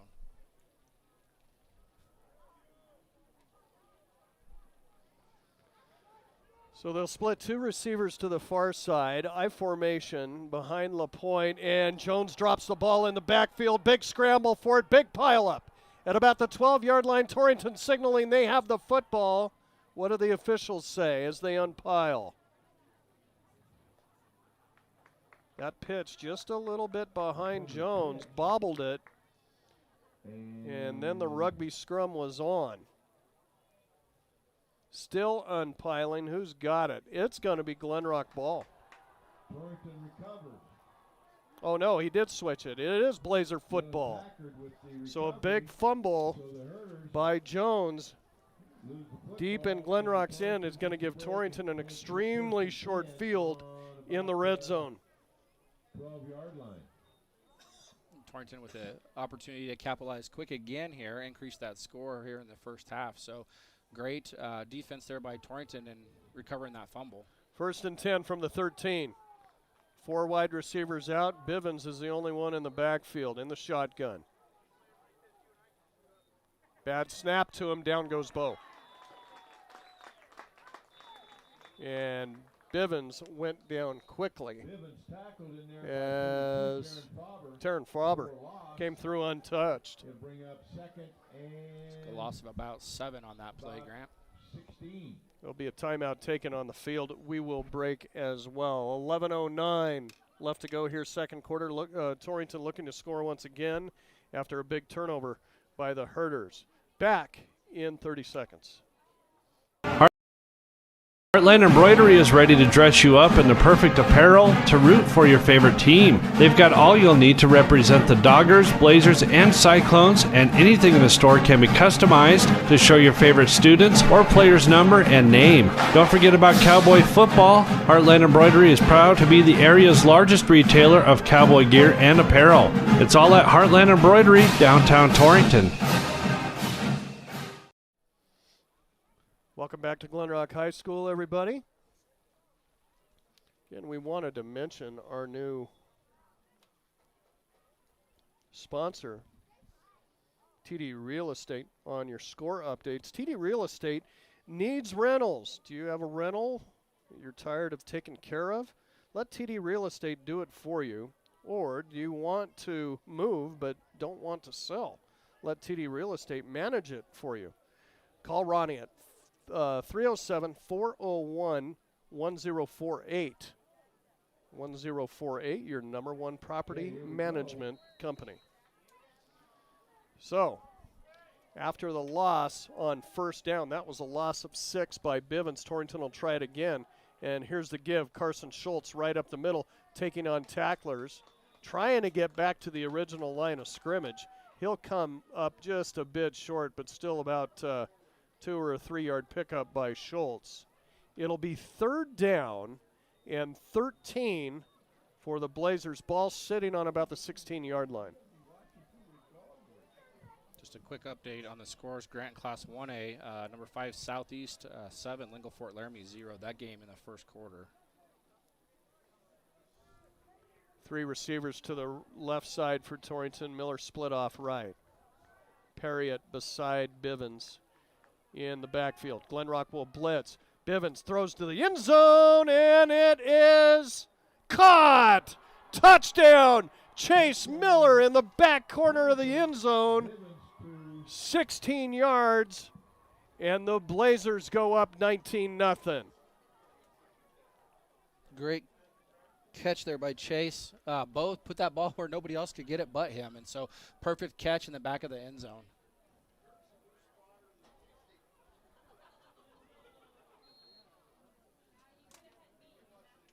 Yeah, perfectly thrown. You could kind of see Miller getting right at the very end, getting behind his defender, and Bivens just dropped it in perfectly. Miller makes the catch with only a couple of steps left in that back corner. Glenrock's offsides once again here. They'll get the block once again, but this will move closer to the goal line, and another chance for Blazers to think about a two-point conversion. Didn't work out too good first time around. I think they'll just kick it again. Move it a yard in and stay with the original thought. Snap by Birdsall is good. Hold is down. Kick is on the way. Did he miss it? Yes, he did. As Miller pulls it wide left. So maybe that would have been a good time for a two-point attempt. Blazers have missed on a couple of point afters here tonight. So score goes Torrington 19 and Glenrock nothing. And we'll be back to Glenrock High School in 30 seconds. Branch is a family. At J.G. Elliott Insurance Center, we treat all of our clients like family. I'm Kyle Rafferty, and we can provide insurance coverage for your farm, ranch, machinery, and livestock, and any other insurance needs you might have. The right insurance can help you protect your family, your future, and keep your operation running in any season. Let us protect what means the most to you. Give me a call or stop by my office in Torrington. J.G. Elliott Insurance Center, a Platte Valley company. Well, Blazers back in the end zone once again. Beautifully thrown ball from Bo Bivens to Chase Miller. At the 10:21 mark, so Torrington scores at the 11:23 mark, get the turnover, and score a minute later. Just looking, Grant through the air. Bivens is 6 of 9 for 152 yards. So they're definitely getting it done in the air. All 3 touchdowns come via the pass. So Torrington looking good in the air. Maybe that will set up the ground game come the second half. You'd mentioned that earlier in the broadcast.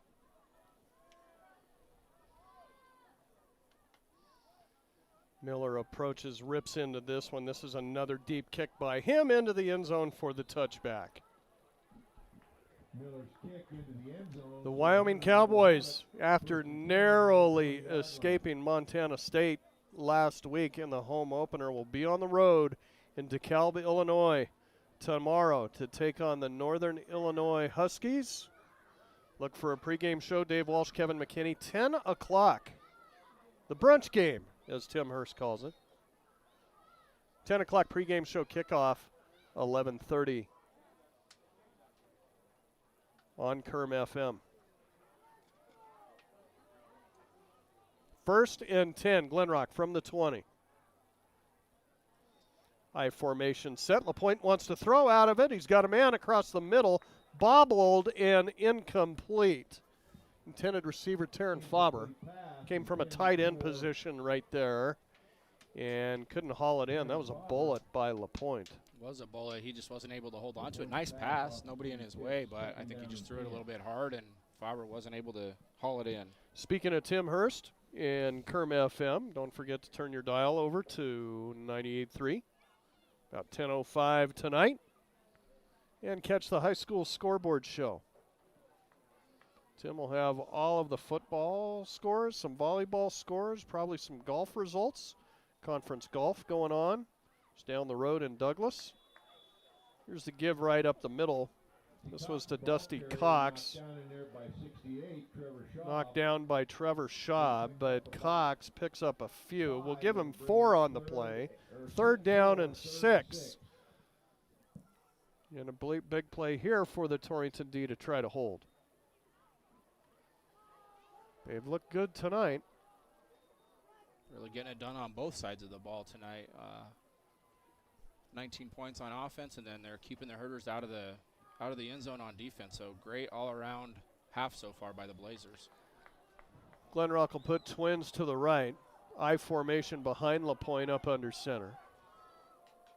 Braden will turn, pitch it back to Jones, has a full head of steam coming near side, closing in on him, he'll skip out of bounds, drug out by Carson Schultz, going to be just a bit shy of a first down, pickup of 3 on the play, and it'll be 4th and 3 from their own 27-yard line, and decision time here for new head coach Paul Downing. Looks like they might go for it. Jones got quite a bit of speed, but so far hasn't been able to fool the Blazers any on their offensive drives. Glenrock appears to be going for it. 4th and 3 in their own end. I formation. They'll put a man in motion. Going to try to get Torrington to jump, and the Blazers do. Bryce Hager and Trevor Schaub, both of them way over on that left side, and Glenrock gets an easy one. It's just one of those things. Got to know that's coming. Comes with that game experience that Coach Steinman's talked about. So a few things that we've seen to work on here for the Blazers. Second first down of the night for the Herders. Like I say, that comes the easy way. Good crowd up on the far side from Torrington, enjoying a beautiful night for football. First down and 10, Herders, their own 32-yard line. Here's Jones right up the middle, stacked up nicely. Down he goes. First man on the spot right there was Dylan Packard. Dropped him. Give him 3 on the play, 2nd down and 7.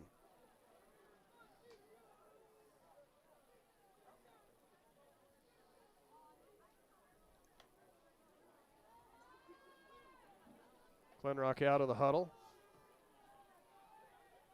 They'll split 2 receivers to the left side. I formation behind LaPointe. Turns, gives it to Jones once again. Hit hard in the hole, now driven backwards. It was Bryce Hager delivering the initial blow. And then Carson Schultz cleaned up. Pickup of about 4 on the play. It'll be 3rd down and 3 for Glenrock at their own 39-yard line. Keeping an eye on the clock, 8:17 to go here in the second quarter. Again, your score 19-0 Blazers. Quickly up, and a quick snap going to the first man through. I believe that might be Orozco, or maybe Cox. It was Cox, across the 40, out to about the 42. And that's right at the first down marker. No, they're going to mark it back at the 41.5-yard line. So a half a yard to go here on 4th down for Glenrock. Torrington's going to have to pitch a negative play here to come up with a football. Glenrock's likely going to try to get that quick hit again just to pick up that half a yard or so that they're short. So see Torrington fill that box up. Need to make sure they don't jump. LaPointe, he's going to snap it this time to Jones. He's got a first down. Jones squirts through, out towards midfield into Blazer territory at the 49-yard line. Well, he does not go down easily. Torrington's finding that out. This tremendous balance, spun away, and Glenrock has a fresh 4.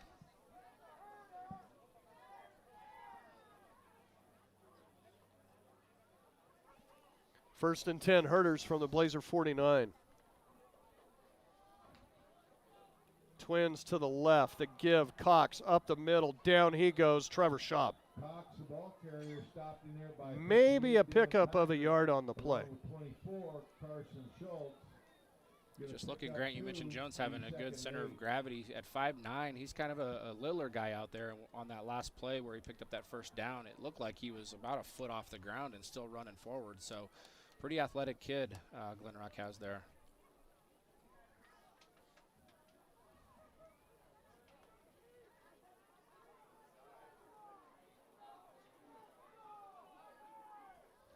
This time they'll send Twins to the right side. LaPointe up under center. I formation, drop the football. That's one of those deals. I don't know that the quarterback knew the snap count or else the center snapped it too early. And Torrington's got the football. 2 fumbles here in the first half by the Herders. And 2 turnovers. Just a great heads-up play there by the Torrington line. They saw that fumble. The quarterback was wondering where the ball was, and lo and behold, it was underneath one of the Blazer linemen.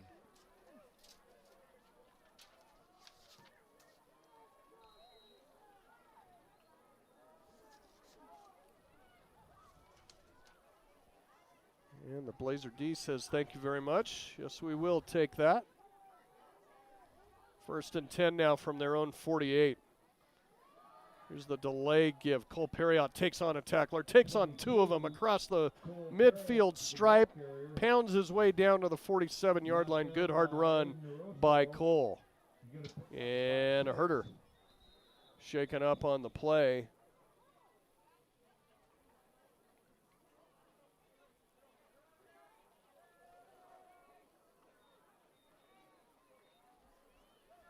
Up under his own power, but I'm sure they'll probably make him come out. Yes, they will. So I think he might have been the one to make that initial contact with Cole, and I was holding his stomach. I don't know if he took the shoulder pads and knocked the wind out of him or if he's cramping a little bit, but he's going to get a little breather. I would think it was your first thought. I think he caught a helmet from Cole Perriott right in the breadbasket. So 2nd down and a long 5 for the Blazers. They've got it at the Herder 47. Low snap in the shotgun, but the give to Perriott. Cole's got a first down. Across the 40, 35, 34-yard line. And a good hard run for the Torrington senior. It's about 13 there on the carry by Cole. Another nice hard run there by the Blazers. And the ball on the 34-yard line of Glenrock. Torrington driving once again here. 4th first down of the night, 5:16 left before half. Again, they lead it 19-0. Bivens shotgun, running backs beside him. Glenrock was offsides. Let's see if they get it. They don't. The give is to Perriott, and he'll dash across the 30 to about the 29-yard line. Well, I don't know how they would have missed that offsides. My goodness. Give Glenrock one thing. They're trying to time the count just right, but that was the first time that it's worked out for them tonight where they didn't get a penalty. Probably should have, like you mentioned, Grant, but didn't. 4 yards on the pickup by Perriott. 2nd down and 6. Blazers. Twins to the right side. That's Keith and Wolf. Shotgun once again. And the quick flare out comes to Kaiser Wolf. He's loose again to the 20-10 5-touchdown Torrington. No flags on the play. And from 30 yards out, Wolf with his 3rd touchdown of the night. Yeah, that play, I think that's the 3rd time that they ran that play for a touchdown, Grant, if I'm not mistaken. I know the last 2 were for sure. Just another little quick pass right at the line of scrimmage and let Kaiser do what he does, and that's just take off down the field. He's not looking to go sideline to sideline. He's running north and south and scoring touchdowns.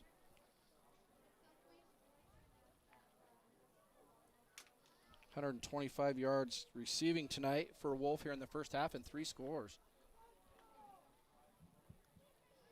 Miller out to attempt the point after. And they're going to pitch it to him. He's going to throw into the end zone, Will Miller, and finds Perriott. What a great play design on what ended up being a 2-point conversion that's good for the Blazers. So, with 4:23 left,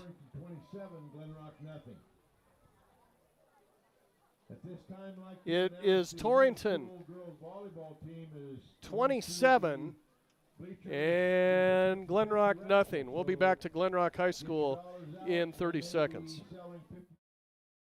Landscaping Plus on East Highway 26 in Torrington not only serves the community with a personal touch for lawn and garden designs, but they also carry and sell sprinkler parts, weed barrier, and edging for all you do-it-yourselfers out there. Once you stop in, you'll find all kinds of additional items you'll want to add to your lawn and gardens. Plus, Rob will be more than happy to discuss design ideas that you might want to incorporate into your landscaping. Just make the call to 532-6067. Landscaping Plus in Torrington. Welcome back to Glenrock High School, everybody. Grant Jones, Travis Reinhardt, and the Jenkins boys, Chris and Randy, alongside with you here. And quite a first half for the Blazers. Kaiser Wolf with 3 first-half touchdowns, Miller with the other, and it's 27-0. Torrington, after a rough week last week and all of the connotations that come with a forfeit, you know that they were really itching to get after this game tonight, and they have in spades here in the first half.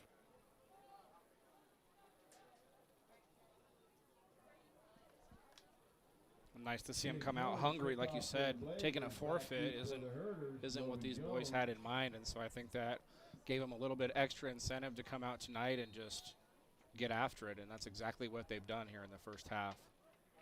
Miller going to try for his 3rd consecutive touchback, make it his 4th. This one's on the way, heading towards the end zone, and it will drop. Jones probably could have got that in the field of play, but he'll allow for the touchback, and it'll be Glenrock ball 1st and 10 at the 20-yard line.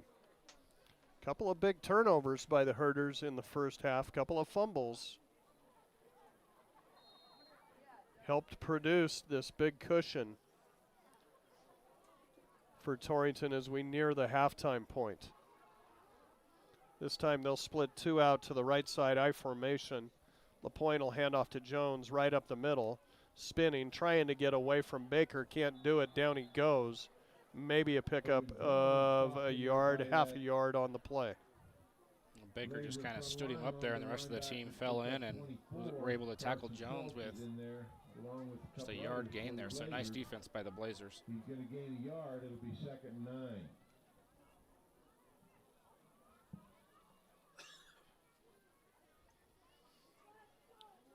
I believe this is Baker's first game, too. I don't think he was available during the Gearing game, so good to see him out there. Great to see Trevor Schaub out there. So Blazers getting a couple of good football players back after that loss to Gearing. Here's a pass over the middle. It's incomplete. Intended receiver Faber.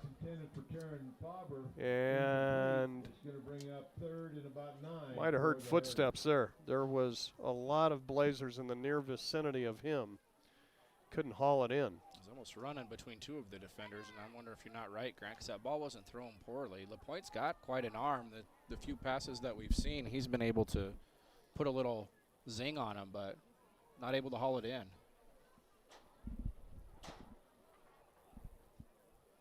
LaPointe will bring in the play from the sideline. That stops the clock with 3:33 left.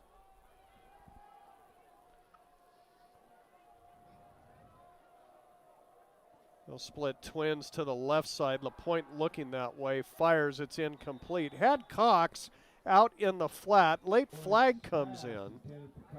Wonder if there was a lineman downfield. That's usually what that indication is. So it was over Cox's head, yet too short for some of the receivers out there on the out. And that is a lineman downfield penalty on Glenrock. It'll be declined by Torrington. They'll take the down, and it'll be 4th and 9 for the Herders at their 21. Blazer D forcing a punt. They've forced turnovers tonight. And Glenrock hasn't been able to do much offensively.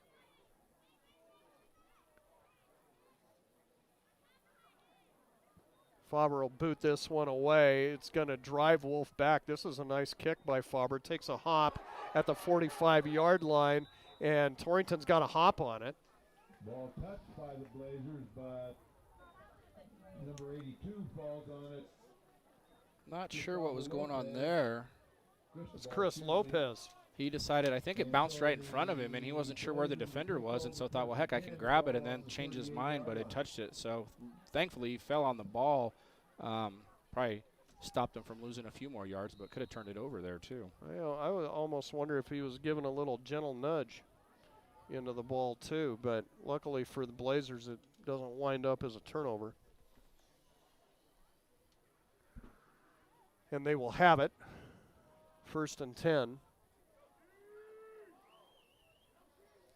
From their own 38. 3 wide receivers in the pattern. Fake the jet sweep and the delay give right up the middle. Carson Schultz to the 40, cuts back at the 42, 45, and bangs his way out to the 49-yard line. Great hard running there by the Torrington senior. Just nice, choosing his path, kind of watching where Glenrock was, able to shake off a few defenders that grabbed onto his leg and picked up 10 there for Schultz. So great run there by the Blazers. 5th first down of the contest for Torrington. Blazers operating quickly. Clock stopped on the chains and then started once again. Bivens in the shotgun. Twins to the right, Miller to the left. Here comes the kitchen sink for Glenrock. That should leave somebody open, and it's over the head of Kaiser Wolf. Bivens' pass intended for Out Kaiser right Wolf. side. Incomplete. Time on the clock, 2:38 left here, second quarter. Again, your score 27-0 Blazers. Well, Kaiser standing at 6'3". He's a tall kid, and Bo just threw that about 6'5", 6'6" there, and Kaiser wasn't able to go up and get it. Logan Jones plays a quality free safety position. He can get about anywhere on the field. He was in the vicinity, but definitely open in the zone look there. Quick hitter near side. It's caught. Miller going to put his head down against the point across the 45 down to about the 43-yard line. That's going to be short of a first down, and time will tick. Still 2:20 left here before half, but the Blazers will move quickly. 3rd down and a long 2. Bivens, shotgun. The give, Schultz, easy first down for Carson. To the 40, 30, Schultz lumbering to the 25 and down to the 23-yard line. 24, Carson Schultz, the ball carrier, tackled in there by... About a 20-yard pickup there by Schultz. He recognized that he had a lot of running room after he took the ball, just put his head down and ran about as hard as he could. So great run, great pickup there by Carson Schultz. Torrington moving fast. Ball on the 23-yard line. Shotgun once again. We got movement all over the place. Offense, defense, just depends on who they want to give it to, who moved first. They're going to give the procedure penalty on Torrington. Ball on the 28-yard line. I think that was on Sam Birdsell. Just stood up on the right side of that offensive line.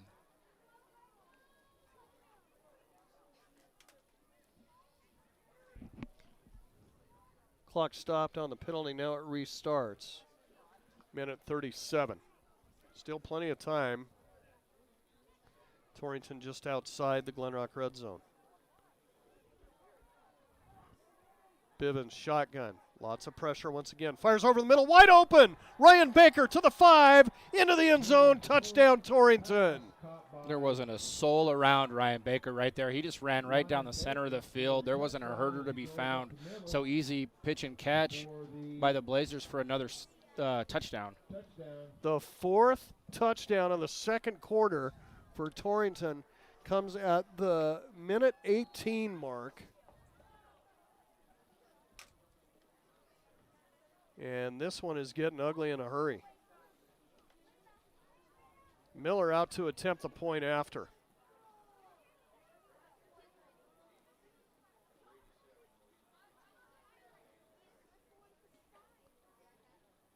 Snap is good. Hold is down. Kick is on the way, and it is good. So with 1:18 to go here before half, the Blazers strike again. This time it's Ryan Baker on a 27-yard pitch and catch from Bivens. It's the Blazers 34, Glenrock Herders nothing. Back to Glenrock High School in 30. It's a big deal to your overall health. At Memorial Hospital of Converse County, we have a team of dedicated healthcare providers who make patient-centered care the hallmark of what they do. Dr. Alan Mattern, a board-certified cardiologist and graduate of the Yale School of Medicine, sees patients weekly in our medical office building, and our cardiopulmonary team focuses on heart and lung health with tireless dedication. We are proving that bigger isn't always better at Memorial Hospital of Converse County. Find out more at conversehospital.com. People in mind. Welcome back to Glenrock High School, everybody. What a second quarter this has been. It took the Blazers a little bit of time to get started here. A touchdown at the 9:40 mark of the first quarter. But the second quarter, they have lit it up. Forced a couple of punts by the Herders.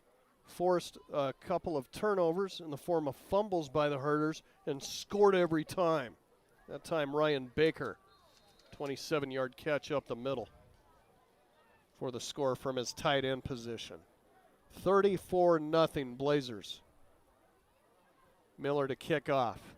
Gets into this one. Kind of a low line drive taken by the up man at the 10-yard line. Straight up the middle. I think that's Faber across the 25 out to about the 27-yard line. So Chase doing something a little bit different. We know he's put the last three in the back of the end zone. That one he just, like you said, Grant, kicked a line drive right at him. Can't be perfect every time, can you? Well, sometimes you got to let the special teams guys play a little too, right? 27-yard line. They need to go out there and smack around a little bit. Stay tuned for what will be a very happy stat sheet here at halftime. Here's the give right up the middle. I think this is Cox. It is right up the middle, thrown backwards by Schaub. Schaub just grabbed onto him right at the line of scrimmage. Although it looks like they're going to give him about 2 yards. I don't know if I agree with that. Schaub did a great job of stopping him right at the line. Paul Downing wants to get into the locker room.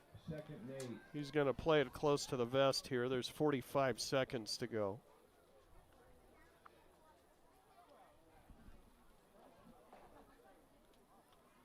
Little breeze coming up down on the field, blowing out of the west.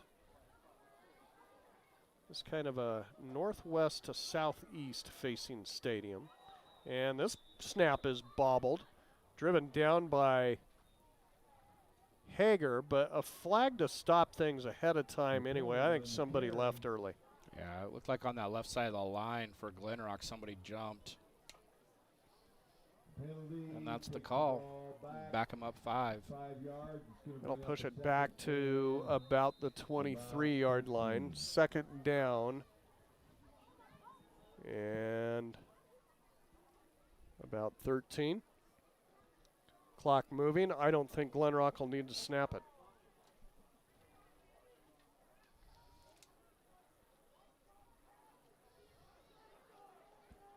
Three seconds to go. Let's see if they get it off. They will. And the give right up the middle goes Jones. Gets into the Blazers secondary. Close to a first down. Down he goes there. And that will do it for the first half of play. Quite a first half for the Torrington Trailblazers. Getting off the schneid and having a game here in their conference opener on the road after the forfeit they had to do last week against Douglas. After one half of play here in Glenrock, it's Torrington 34, Glenrock Herders nothing. We'll take about 3 minutes here, Randy, and be back for halftime stats coming up after this. Overall health starts with good oral health, and the way to that perfect smile is with the periodic dental examination. Family dentistry has been practicing in eastern Wyoming for over 30 years and has experience in all fields of dental care. Doctors Pieper and Marsh welcome new patients, and your referrals are appreciated. Call 532-4448 for your appointment with Pieper and Marsh Family Dentistry, or visit their website at pieperdentistry.com. At Points West Community Bank, we know that agriculture is more than a business. It is a way of life. With over 94 years of experience in serving Goshen County, we understand and value the ways of our local farmers and ranchers. Through the quality of banking services and lending relationships, we take the time to know our customer and learn their operation firsthand. Stop in today to meet with our friendly and experienced lending staff to discuss your agricultural business needs. We look forward to seeing you. Points West Community Bank, a new direction in banking. Equal housing lender, member FDIC. Introducing Dr. Matthew Fournier, who is joining Premier Bone & Joint Center's team of physicians. Dr. Fournier is a fellowship-trained orthopedic surgeon specializing in sports medicine, including traumatic and degenerative conditions of the shoulder, hip, and knee. Dr. Fournier obtained his medical degree from the University of Washington through the WWAMI Medical Program. He furthered his education with a fellowship at the Lake Tahoe Orthopedic Institute. Dr. Fournier was born and raised in Cheyenne and is a proud Wyoming cowboy. Call today to schedule an appointment and visit us online at premierboneandjoint.com. Premier Bone & Joint Centers, worthy of Wyoming. Supporting our youth, that's what Torrington Beverage has been so proud of for so many years. So when you need to quench your thirst, do it with a Pepsi product, Sobe, Brisk Lipton Tea, Rockstar, or Gatorade. Plus they have the juice to get you going in the mornings with Frappuccinos, Starbucks iced coffee, and Muscle Milk, helping supply this community with top-of-the-line drinks. Torrington Beverage is the proud sponsor of Goshen County Sports and believes in neighbors helping neighbors. Remember, that's Torrington Beverage. Get your thirst on. Torrington Vision Source is a proud radio sponsor of area athletes and the Wyoming Cowboys. We're your one source for your family's eye care needs. Eye exam, full-service optical, contact lenses, eye diseases and injuries, surgical co-management. We use the latest in technology, not only in diagnosing your problem, but also in the products to fix it. Our helpful and friendly staff is just a phone call or click away. 532-4114 or TorringtonVisionSource.com, or like us on Facebook. Torrington Vision Source. Doctors Grant and Linda Jones, East M Street in Torrington. Do you have a car, truck, or SUV you no longer want or need? This is Al Maloney, General Manager at Transwest Ford of Torrington. We are paying top dollar for used cars, trucks, vans, and SUVs.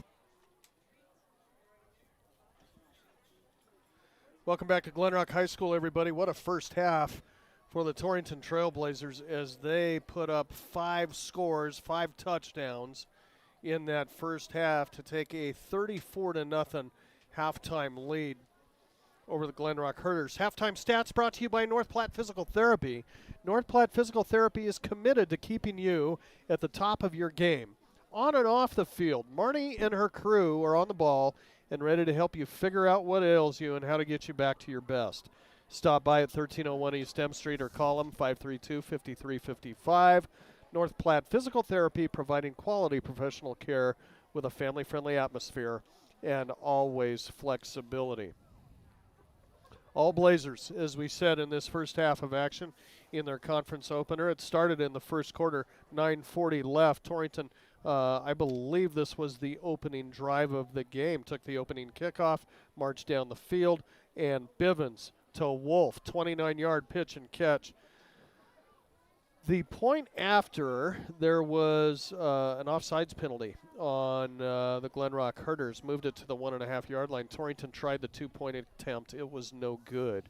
So Torrington led 6-0. And then that second quarter, 11:23 left. Wolf with his second touchdown of the night, a 46-yard catch from Bivens. Chase Miller's kick was good. That made it 13-0. Then Chase Miller got into the act offensively for the Blazers. The next score at 10:21 of the second quarter, he goes in from 16 yards out with the pitch and catch from Bivens. However, the point after attempt was no good. Torrington led 19-0. And then Wolf with his third touchdown of the first half at the 4:23 mark from 30 yards out from Bivens. The 2-pointer was good, and Torrington led 27-0. They got another one for good measure as Ryan Baker got into the act at the 1:18 mark of the second quarter. Just a nice little look over the middle. Baker was wide open. Field was spread, and Ryan rumbled 27 yards to pay dirt. Chase Miller's kick was good. That made the halftime score. Torrington 34, Glenrock nothing. The Blazers finish the first half with 6 first downs. Glenrock with just 3. The Blazers penalized 5 times for 30 yards. Glenrock 4 times for 25 yards. No turnovers by the Blazers in the first half. That was a big feather in their cap. But 2 big fumbles on the part of the Glenrock Herders that led directly to 2 Torrington touchdowns. I'll send it over to Travis for a further look at your team and individual stats. Thanks, Grant. First, we'll take a look at Glenrock on the offensive side of things. Rushing the ball tonight, they had 3 guys carry the ball. LaPointe carried the ball once for 1 yard. Cox carried the ball 3 times for 7 yards, and their leading rusher tonight is Jones. We've seen him carry the ball 11 times for 52 yards. So on the ground, Glenrock has 60 yards. Through the air, Glenrock hasn't been able to do a whole lot. LaPointe's thrown the ball 5 times, only completed 2 of those 5 passes for 6 yards. Those 6 yards all came to Cox, catching 4 yards on his first catch and 2 on the second. So that's it for Glenrock on the offensive side of things. A total of 66 offensive yards here in the first half. Looking at the other side of things, a little bit different. A lot more action going on for the Blazers. So on the ground tonight, Perriott, Schultz, and Miller have carried the ball. Perriott with 5 carries and 23 yards. Carson Schultz has carried the ball 4 times for 45 yards, and Miller had that one end around there early on in the first quarter where he lost a few yards. So total of 10 running plays for the Blazers and 65 yards. Where they've made their money, like Grant said, is through the air. So through the air, Bivens has thrown the ball has thrown the ball 13 times. Of those 13 throws, 9 of them have been completions for 226 yards. Those completions, his main target tonight has been Kaiser Wolf, as we talked about with those 3 touchdowns. He's caught the ball 4 times out of the 7 that he's been passed to for 125 yards. So 4 of the times that he's caught the ball, Grant, he's put it in the end zone. Like you'd mentioned before, Baker with that touchdown there toward the end of the half for 28 yards. Flock's caught 1 pass for 12, and Deegan Keith has caught 1 pass for 29 yards. So offensively, the Blazers have 291 yards, so quite the difference there on the offense. Looks to be we already knew, a pretty potent air attack this year by the Blazers, but they're getting the ground game going a little bit too. Schultz has helped provide that, and Perriott had a big end to the second quarter as well. Well, and I think that's keeping Glenrock kind of honest, but you're right. That's last week. That never happened. Dang it, let's not talk about that. But I think that's keeping Glenrock honest, and really Torrington's got a heck of a receiving core, and Bo's worked hard all in the offseason to try to hone in his passes, and I think we're seeing the benefits of that here tonight. So very fun football game here in the first half. It's going all the Blazers' way. 34-0 here at halftime over Glenrock. We'll take a little break here on Cinch Country KGOS from Glenrock High School and on our KGOS Sports YouTube page. And we'll be back for the second half coming up in a few minutes. And we need your car. That means your used vehicle will never be worth more. Visit twford.com or stop by the store for a free, no-obligation appraisal. Transwest Ford of Torrington, 1209 East M Street, 307-532-2114. You shop the rest, now buy from the best at the new Transwest Ford of Torrington. Ty's Pit Stop in Lingle would like to take this opportunity to thank all of their loyal customers. They are committed to providing their customers with the highest level of customer service and quality products. Ty's realizes that there are other options available for you to shop, and they value the relationship they have built with you, their customers, and really appreciate your business. The staff at Ty's Pit Stop thanks you for your continued loyalty, and they look forward to seeing you in the future. Ty's Pit Stop, Highway 26 in Lingle, locally owned and operated. Thank you again for all of your support. There's the big box stores, and then there's your store. You know, the store that's been around for 100 years with 5 generations making sure their customers are taken care of. That's Valley Mercantile, your Pronto Auto Parts dealer in Torrington. We know what a large company can offer, but we know what we offer as well. The parts you need, along with residential delivery, plus tire rotations, alignments, and brake inspections. We also offer a place for your waste oil disposal. We're your store. Valley Mercantile, your Pronto Auto Parts dealer in Torrington. People bank with people. At Platte Valley Bank, not only do we provide a wide array of financial services, we also provide leadership and volunteer time to support many community activities. We give our time, talent, and resources to help local organizations that have an impact on our friends and neighbors. Building long-term relationships with our customers and a strong commitment to our community is the way we do business. Platte Valley Bank, member FDIC. Our producers know that running a successful operation these days requires having reliable service and quality products. That's why you know you can trust the knowledgeable people at Westco to provide you sound agronomic advice, aerial application, bulk fuel, lubricants, propane, tires, and other essentials to keep your operation running smoothly. Our priority is helping you succeed. Call or visit your nearest Westco location today. Westco. Service, solutions, success. Westco's your best value through and through. They say the best offense is a good defense. This theory applies on Wyoming roads and highways, just as much as on the football field or the basketball court. Your game plan should always include wearing a seatbelt, and that goes for everyone in the vehicle. Check road conditions before you go. Call 511 or download the YDOT 511 app for road information at your fingertips. Finally, put away distractions, especially your phone, so you're better prepared for the unexpected. This message brought to you by YDOT. Everyone knows Goshen County has the most supportive high school fans. This is Amy Baumgartner, personal banker with Pinnacle Bank, and we're now offering debit cards featuring the Trailblazers, Cyclones, and Doggers. It's one more way you can support your favorite team. Stop by 2000 Main Street or give us a call at 532-2181 to find out how you can get your school pride debit card today. Pinnacle Bank, the way banking should be. Member FDIC. If you're looking for a rotor or windshield wiper motor, yeah, you'll find it at CarQuest. Take control of car maintenance with help from Valley Motor Supply, CarQuest Auto Parts retailer. Did you know that the average car battery lasts 5 to 7 years? Valley Motor Supply has a great selection of car batteries so you can stay on the road. Stop in at Valley Motor Supply, CarQuest, your local auto parts retailer in Torrington and Lusk. Yeah, you'll find it at CarQuest. It feels good to be free. Free to come and go. Set your pace and choose your path. Banner Torrington Community Hospital offers new technologies, in-state specialists for the road less traveled, and the healthcare professionals you know for a familiar face along the way. Torrington Community Hospital, providing a wide breadth of care, making healthcare easier so life can be better. We treat you like family. You're one of our own. When it comes to putting up fences, corrals, and additional outbuildings on your farm or ranch, you can always count on Century Lumber to have on hand the materials you'll need for all kinds of projects. 3.5 by 6.5, 5 by 8, or 6 by 8 treated posts. They also carry sizes of panels and supplies for the fencing you may need to put up this year. And no matter the tank size you need for your herd, they have all sizes to choose from. They know that jobs around the farm and ranch are never ending, and that's why they're ready to help you out. Century Lumber, Torrington.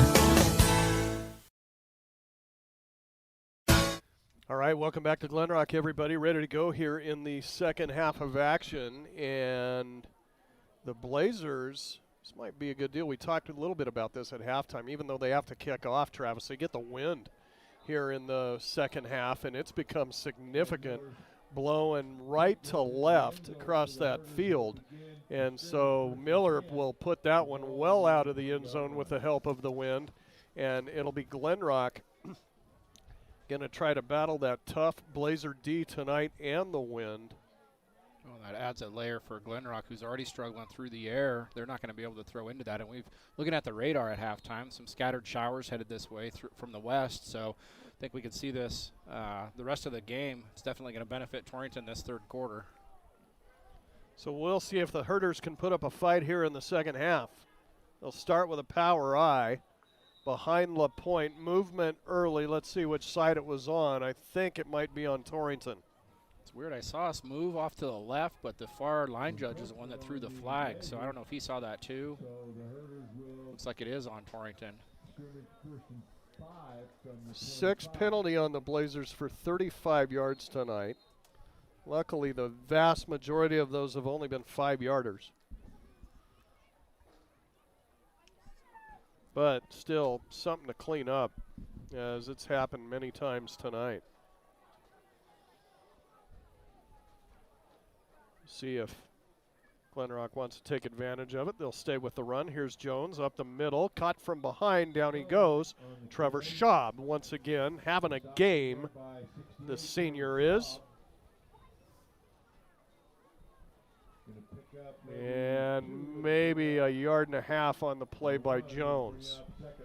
Second down and a little over 4 yards to go. We're checking, a little over 3 yards to go. Just looking across that stat line, Jones is not having a ton of luck getting any big yards. I think it looks like the last run that he had of the first half at 13 yards is the longest run that he's had tonight. So Torrington doing a great job of stopping him on the ground. Yeah, they figured him out pretty quickly, didn't they? They did. Here's the give to the first man through. I think this is Cox. He's close to a first down. Cole Perriott on the stop. Cox out close to the 30. Let's see where they put it down. This should be a Glenrock first down. And no, they're going to move it back. Third and inches. For the Herders, the ball just inside the 30.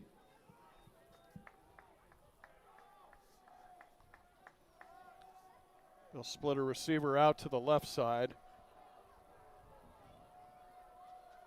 I formation behind LaPointe. Here's the give, Jones, and boy, if he gets there, it wasn't by much. As Carson Schultz steamrolled him, coming through the middle, but that is enough by Jones to get Glenrock's fourth first down of the night. I'm not sure about that, Grant. I mean, that was a heck of a play by Torrington. It looked like they hit him before he hit the line of scrimmage, and then it all depended on where the spot of the ball was. So Glenrock got a little lucky there and picked up that first down. So a fresh 4 for the Herders just outside their 30.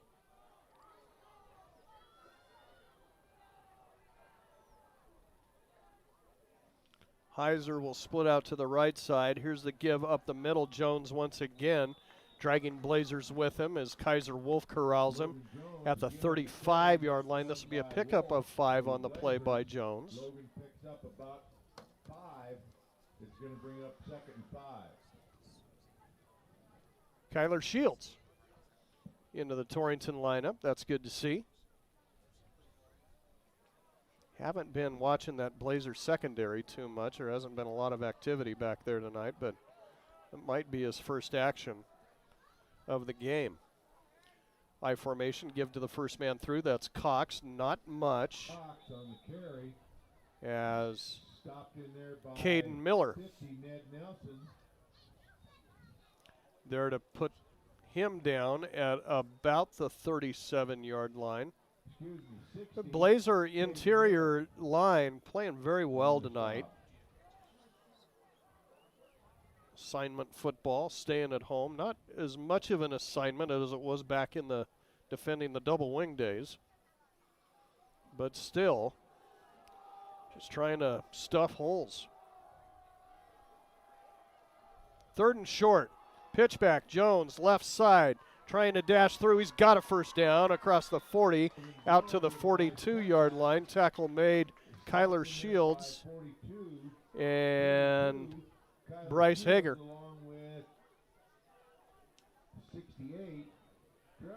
So, Herders trying to put a drive together. Well, Jones able to show off a little bit of that speed there. He found a small hole to run through and picked up 6 there and the first down. So, one of the nicest artificial surfaces in the state here, Travis. This is a beautiful field. It is. I formation, the give, Jones right up the middle, hit hard by, I think it was Wolf coming in, or was it Deegan Keith? I think it was Keith. Deegan upended him, but still falls forward over the 45-yard line out to about the 46.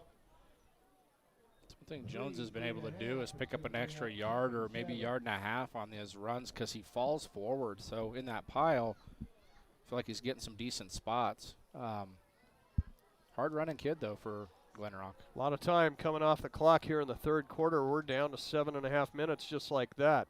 The give, Cox, first man through, not much. Piled up, diving in there was Hager. I think we'll credit him on the tackle.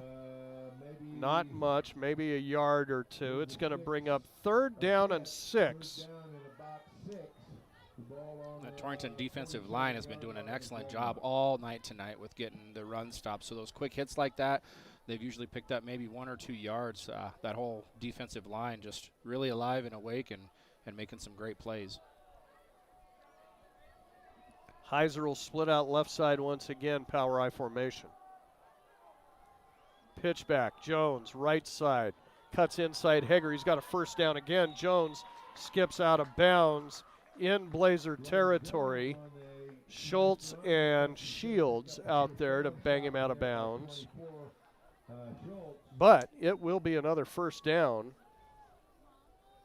for Glenrock. Both teams now 6 first downs in the contest. And don't look now, the Herders are putting a drive together. They got it 1st and 10 at the Blazer 46. Same formation, same look. They'll just go back to a straight eye here with a couple of wideouts. Heiser will come in motion across the formation. LaPointe, pitchback Jones, left side. Dives in. Hager corrals him at about the 45. They'll give him an extra yard down to the 44, pickup of 2. But Logan picks up a tough 2 yards. So again, Jones kind of cut back a little early on that pitch and thought he saw a hole, and Hager was there to fill it up and bring him to the ground, only a gain of 2 there. 6 minutes, 15 seconds left here in the third. A lot of ground and pound by Glenrock. And this third quarter is flying by. Back to the straight eye. And LaPointe going down in the backfield. Hager's got him. Kind of a broken play there. There wasn't much of a fake to Cox. And I think LaPointe wanted to throw. Hager didn't give him any time to do so. Gets the sack.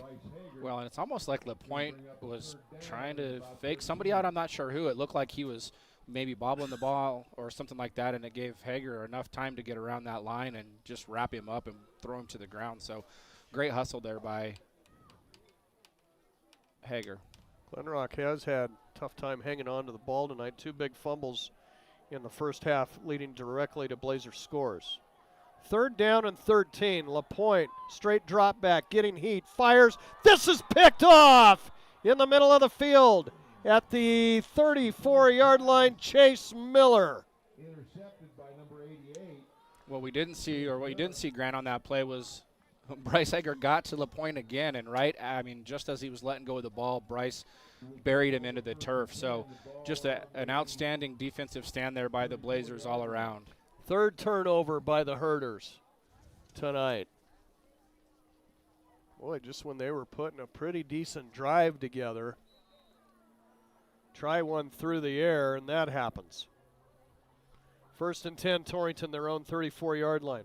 Shotgun, the give to Perriott. Has room up the middle. Perriott's out close to a Torrington first down.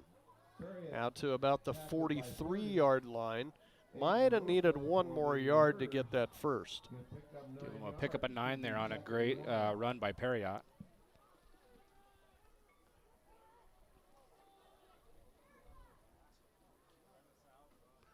Torrington going to try to take advantage of this strong wind at their back.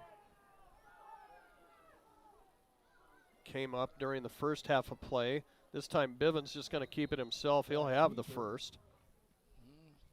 No, or did he get thrown backwards? Looks like he got thrown backwards, so he may have lost a yard on that play, Grant, or just back to the line of scrimmage. Yeah, they're just going to set it down right at the 43 again. So a couple of white shirts squirted through there. Thought Bivens was one of them, but he was back at the line of scrimmage. So good play by the interior Glenrock D right there. They're going to send everybody again. Here's a quick hitter far side, and Miller drops it. Tried to run before he had the football, and it'll be incomplete. That's going to bring up 4th and 1. And decision time here. You can play field position all you want with that big win behind you. I think Torrington would just like to impose their will here, squeak out this first down. And that appears what they're going to try to do. 4th and 1. Blazers in their own end. Maybe they're going to try to get them to jump. Looks like they will, and they did. That worked, Grant. Nice hard count there by Bo. Got him the easy first down. Anything you can do, I can do better. They got the Blazers on that in the first half. 5th penalty on the Herders for 30 yards. And the hard count gets them. Keeps the drive alive here for the Blazers.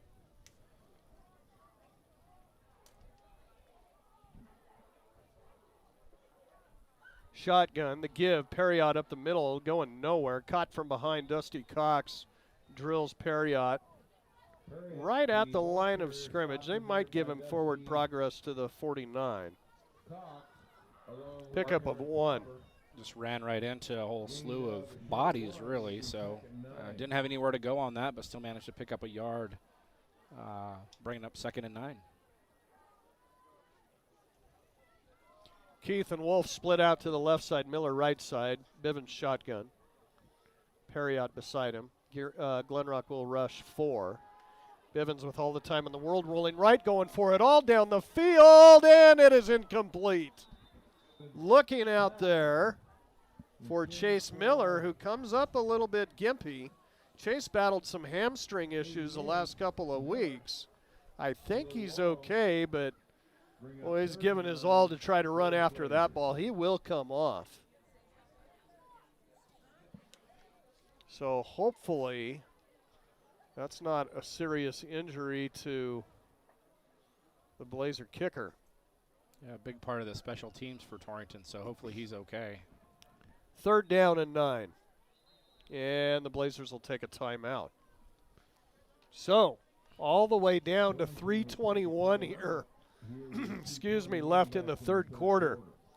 No scores here yet in the 2nd half.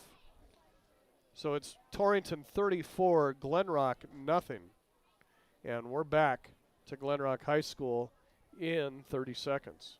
Cattle feeding. Dinklage Feed Yards features old-fashioned reliability and commitment to create better feeding and marketing opportunities, including specialty programs such as Verified Natural and NHTC. Dinklage ranks as the top choice of progressive cattle feeders throughout the country, and our financing department offers a prompt, convenient, and competitive response to our customers' cattle or feed financing needs. Make Dinklage a part of your team and allow us to maximize your profits. Dinklage Feed, East Highway 26, Torrington.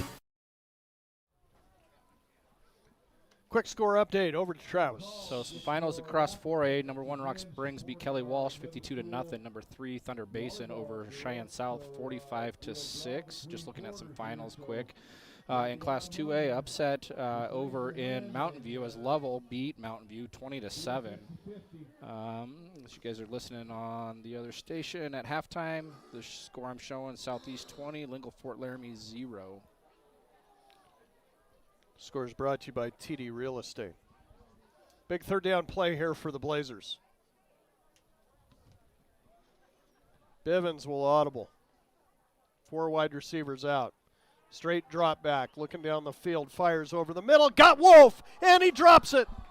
Oh my goodness, he had it on the dead run at the 15 and doesn't bring it in. Not something you see Kaiser do very often. I mean, Bo put that ball right in his chest, and it just bounced out of his hand. So unfortunate there for Kaiser, who's been money tonight. bringing up 4th down for the Blazers. Dang it.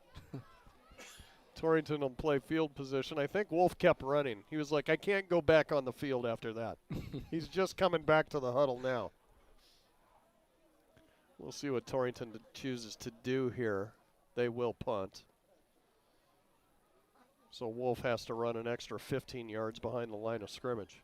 Nothing like being singled out. Good snap to him. He'll bunt this one away, but it's a low one.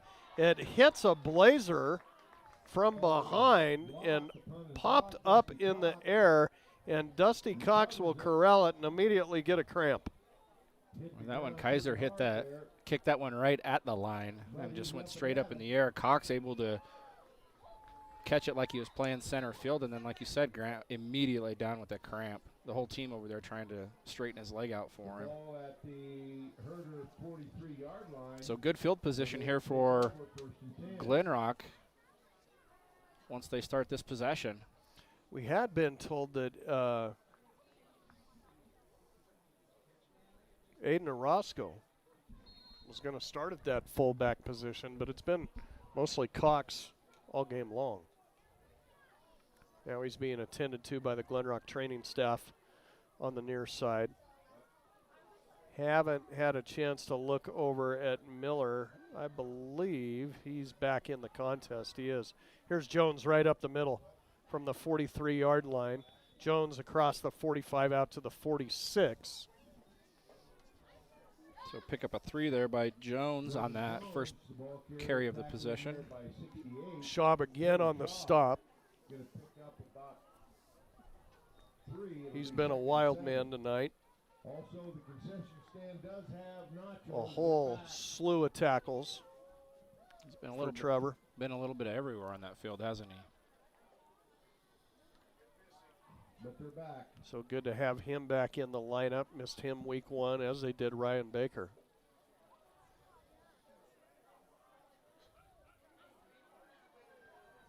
So 2nd and 7. Now for the Herders, straight I formation, pitch back. Jones looked like he wanted to throw out of it, but he'll just take off with it. And across the 45, down to about the 48-yard line. Give him 2 more. And it will be 3rd down and 5, Glenrock from their own 48. Yeah, I'm not sure Jones ever had any intent to throw, but he's struggling a little bit on the ground tonight. Their leading rusher, but not, like I said earlier, no big play, so I think he did that to fake the defense out some.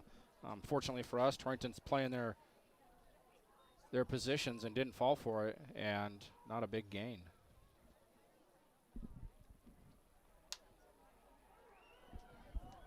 Big play here. 3rd and 5. I formation. Glenrock wants a timeout. So we'll break 2.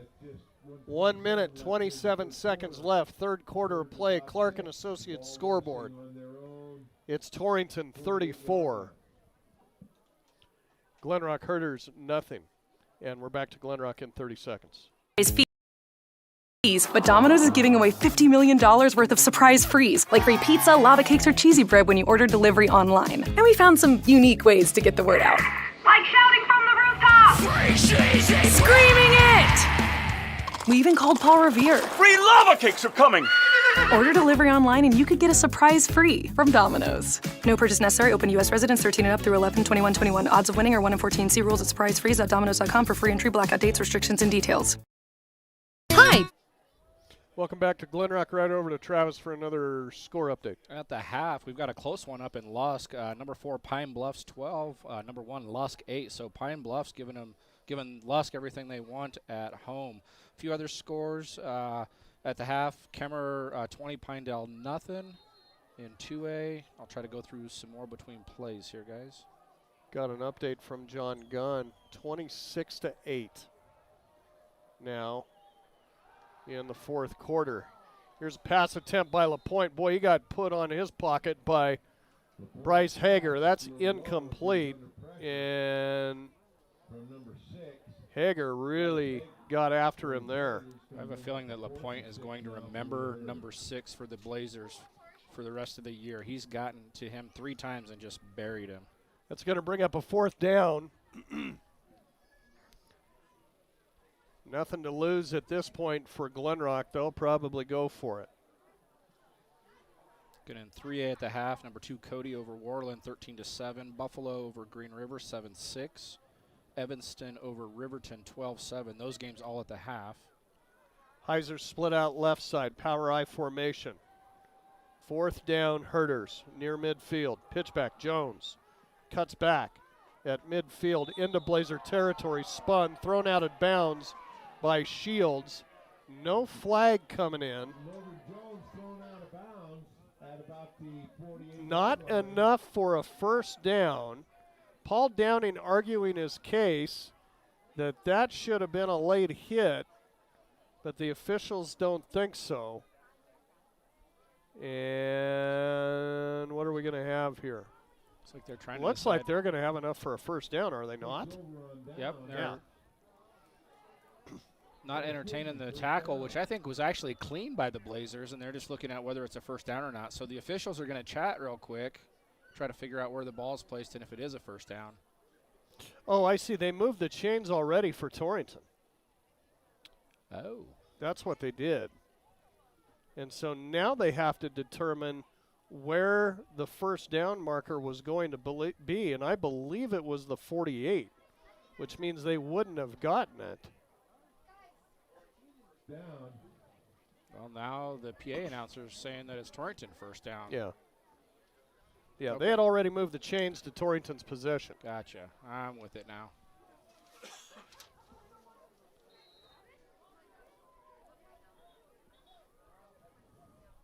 So Glenrock turns it over on downs.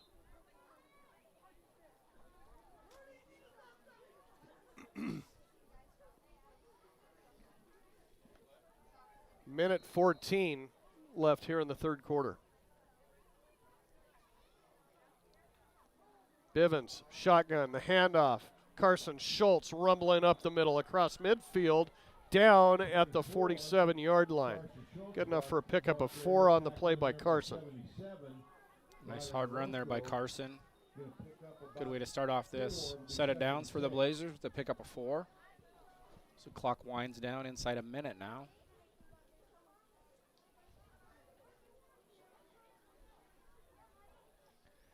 This time it'll be Bryce Hager in the backfield.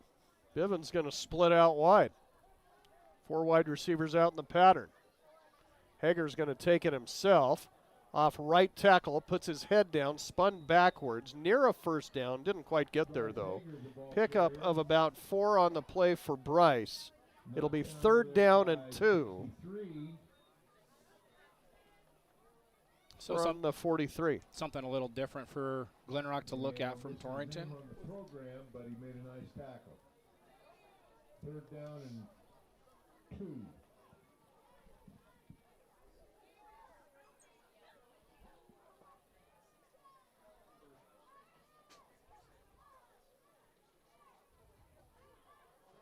Pine Bluffs adds another score as it's 32-8 over Lusk right now. Big score from down south. I believe that ball game in Pine Bluffs tonight. That'll do it for the end of the third quarter. No scoring in the second half. We'll go to the fourth and final. Clark and Associates scoreboard. It's Torrington 34, Glenrock nothing. And we're back to Glenrock in 1 minute. In Torrington, banking is within reach with our 4 convenient locations in Wheatland, Torrington, Guernsey, and Casper. Plus, First State Bank is a proud division of Glacier Bank with affiliations to community banks in Wyoming, Montana, Colorado, Idaho, Arizona, Utah, Nevada, and Washington. Check out all the areas we serve on our website at fsbwy.com. Personalized banking is within reach in your own backyard and beyond. First State Bank in Torrington, division of Glacier Bank, your first choice in banking. Member FDIC. If you're looking to replace the windows and doors in your home or have a new construction project, then look no further than Gherkin Windows and Doors, available at Blodorn Lumber in Torrington. Stop in today and see their impressive product gallery. With over 80 years of manufacturing experience and expertise, get the quality that you deserve with Gherkin Windows and Doors. It's all available at Blodorn Lumber in Torrington. Stop and see their display today, 219 West 21st Avenue. Well, now it'll be the Blazers battling the wind here in the fourth quarter. I think it's calmed down a little bit. They do have a short field, though. Third down and a couple at the 43. Hager drops a snap, picks it up, got a first down, hit hard, fumbles the football. Glenrock recovers. Yeah, Bryce just ran into one of his own players right there trying to go forward, and at the same time, somebody from Glenrock put their helmet right on that ball, and it shot back. So, unfortunate turnover there for the Blazers. Something I'm sure the young sophomore will learn from. I don't know the way he got hit that there was any way to hold on any tighter to that ball. Yeah, it was going to come out. It was a nice hit there. So Torrington commits their first turnover of the game. And it'll give Glenrock the ball at their own 43. Heiser will split out to the left side. Tight end in a slot to the right. And LaPointe to throw. Little lateral behind him. Jones has it. Big block in the back there, and that's where the flag comes in. This will be a penalty on Glenrock as Jones scampers out of bounds at the line of scrimmage. But hold the phone on the flag. That block in the back on Deegan Keith, kind of a nice thing. I look at some of these games and look for some sportsmanship deals, and that kid that did that from Glenrock went over and helped him off the ground, made sure he was okay. So kind of said, yep, that was me. Yeah, it happens on occasion, and they got caught, so they'll back up 15 yards here on the penalty. 6 penalty on the Herders for 40 yards tonight. It'll back him up from the spot of the foul 10 yards back to the 31. So call it first down and 22 or Converse County mile.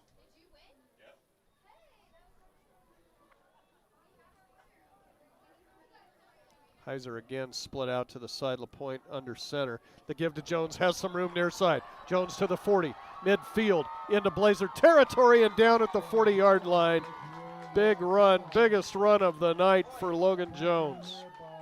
Huge 29-yard pickup there by Jones. We knew he had the speed to do it. He just wasn't getting any blocking until that play. So early in the fourth quarter, Jones rattles off a 29-yarder for the Herders.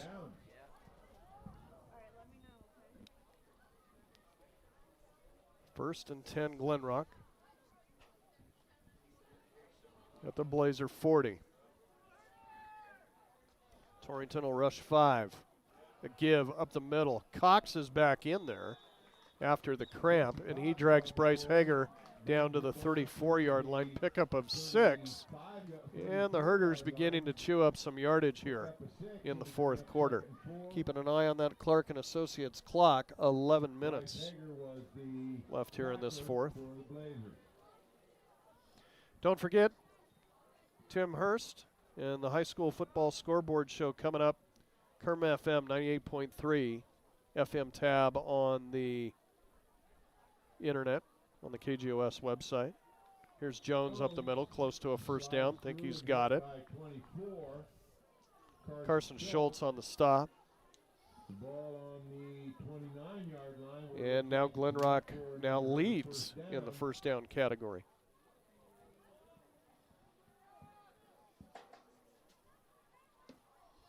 Yeah, Tim Hurst and the high school football scoreboard show coming up 10:05 tonight, 98.3 Kerm FM.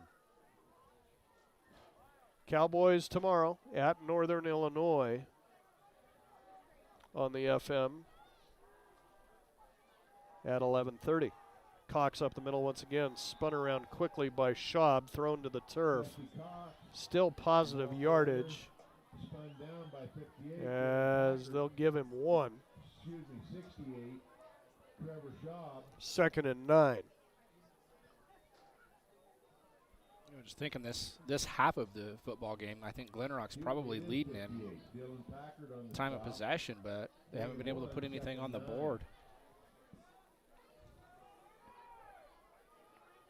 Had a long drive in the third quarter that finished with an interception. Now Jones almost fumbles it, collects it, but down he goes thanks to Dylan Packard. Dylan just kind of stood his ground right there to see what Jones was going to do, and when he made a move, he was right there to tackle him for a loss. So nice play there by the Blazers. Loss on the play will bring up 3rd down and 14. Check it, 3rd down, 13. Ball sitting at about the 32. Glenrock will be at Burns next week. 2 split outs here for the Herders. Now paired on the left side. Blazers bring the house. Quick throw, incomplete. Looking over the middle to Potter. And a little too low for him to snag. Adam Johnson. Check it, Adam Johnson. Incomplete. 3rd and 14 for 4th and 14. That ball kind of thrown more towards his shoelaces than his chest right there. So pretty hard for Johnson to catch that pass.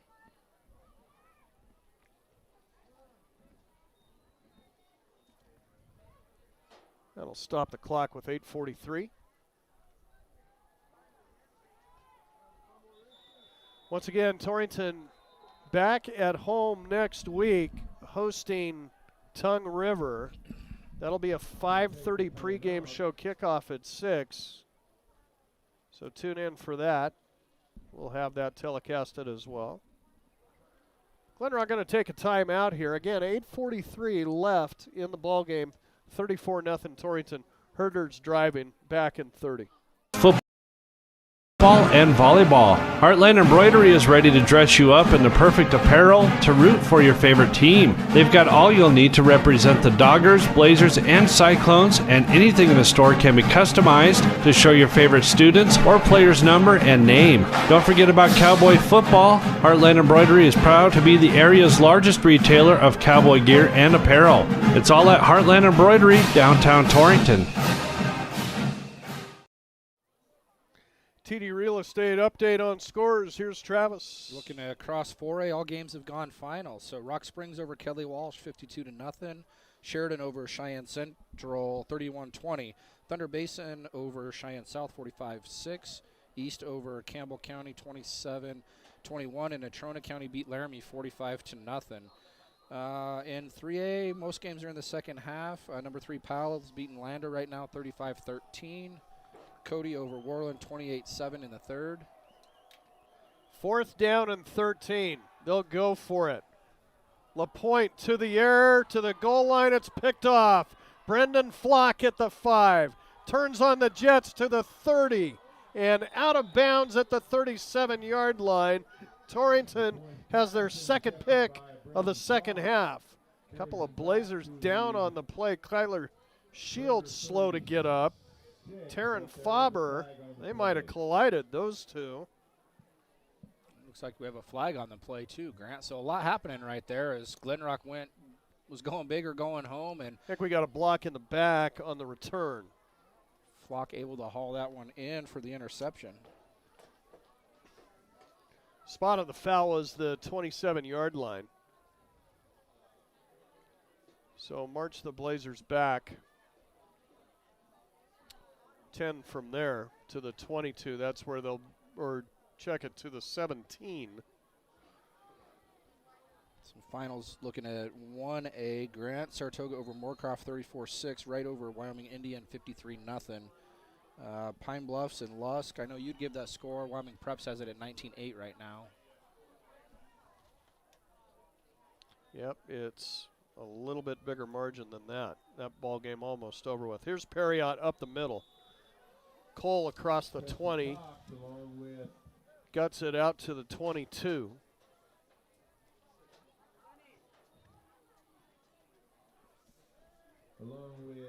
Good enough for a pickup of 4 on the play by Perriott, 2nd and 6.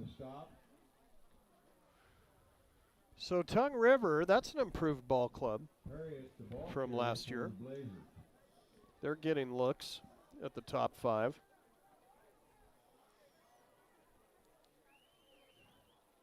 Here's the give once again. Perriott going to have a first down across the 30. Nice cut by Cole. Banged out of bounds at the 36-yard line. Tackled in there by Logan Jones. Logan Jones came in and made a huge tackle right there. I think that's all Cole had to beat was him, and he was going to the house. Following that, the Blazers will be back on the road to end September at Upton Sundance, and that game to be in Upton. And they play at both sites. Not sure if they trade off or how they figure that. Seems like most of the games are in Sundance. But that'll be a tough one for the Blazers for sure. Here's the give. Perriot kind of slow to develop. Bad snap to Bivens. Kind of messed up the timing of the play. And Cole will lose one. Seen that a few times tonight out of the Blazers where they've bobbled the snap. It hasn't cost him anything huge, but one of those game experience opportunities that they get to work on over the next couple of weeks. We'll see if Torrington goes back to the air here on 2nd and 11. 3 receivers out, Wolf and Keith to the right side, Miller left. Pistol formation, but the give, Perriot up the middle. Cole has some room across the 40, inching towards midfield, banged out of bounds at the 47-yard line. That should be enough for a Blazer first down. It's about a pickup of 12 for Cole on that play. Kind of a similar hit right there as the one that Glenrock wanted a penalty on, as Cole was headed out of bounds, and one of the Glenrock defenders, I think it was Jones, got to him again and tackled him near the sideline. No penalty. It was a good play, just close. Twins to the left side, Miller to the right. The give, Schultz right up the middle. Out goes Carson across midfield into Herder territory and close to another Blazer first down. Hard running by Carson Schultz will move the chains. Just right up the middle for Carson, and a nice 11-yard pickup there on that play. And most importantly, chewing up clock here in the fourth quarter. We're down to 6:45 on the Clark and Associates scoreboard. Blazers would just prefer to grind this out, keep the clock moving, and get on the bus. Great job moving the ball, too. So everything's going Torrington's way tonight. Pistol formation once again. This will be blown dead. Timeout, Glenrock. So we'll break again. 6:26 left. No scoring here in the second half. It's Torrington 34, Glenrock nothing. Back in 30. Is a family. At J.G. Elliott Insurance Center, we treat all of our clients like family. I'm Kyle Rafferty, and we can provide insurance coverage for your farm, ranch, machinery, and livestock, and any other insurance needs you might have.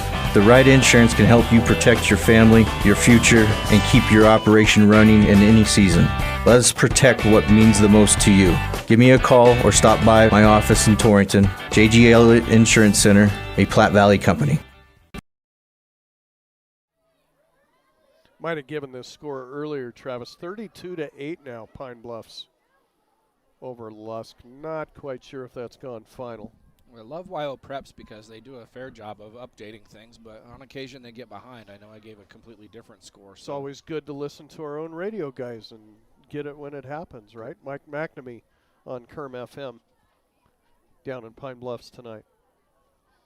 Back in the old stomping grounds for Mac.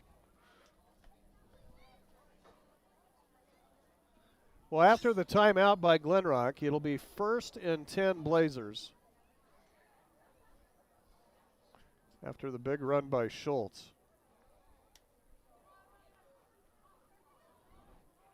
And they'll go with the pistol look again. Schultz back in there. Send Baker in motion. Then comes back across. The give. Schultz up the middle. And bowled over the tackle. Down to the 41. Good enough for a pickup of a couple on the play, 2nd down and 8. Give him 2 on that. And Torrington, like you said earlier, just letting the clock run. Nice methodical ground game right now. Different than what we saw in the first half, but with the 34-0 lead, definitely the right thing to do here for the Blazers. Torrington gets off the schneid tonight with the victory. I know they've been itching for this. Talked about it in the pregame show. Kind of a shock to everybody. They start the season 0-2 as the #1 team coming into the year. Here's Schultz again. Across the 40 down to about the 38-yard line. Good enough for a couple more. Give him 3. 3rd down and 5. Well, Grant, the nice thing is it's not how you start the season that matters. Right. It's how you finish. So absolutely. Getting this first win is one step closer to what the Blazers want to accomplish this year. They can continue to build, stay healthy. The whole COVID protocol sure hit Goshen County teams hard right off the bat. And you know that there will come a time here where the rest of the state will probably have to deal with the same thing. Hopefully Torrington has had to deal with that from the outskirts or from the get-go, and hopefully have a pretty clean slate the rest of the way. Another timeout on the field, this one taken by Torrington. 3rd down and 5 when we return. Ball on the Plus on East Highway. 34-0 Blazers back in 30. Only serves the community with a personal touch for lawn and garden designs, but they also carry and sell sprinkler parts, weed barrier, and edging for all you do-it-yourselfers out there. Once you stop in, you'll find all kinds of additional items you'll want to add to your lawn and gardens. Plus, Rob will be more than happy to discuss design ideas that you might want to incorporate into your landscaping. Just make the call to 532-6067. Landscaping Plus in Torrington.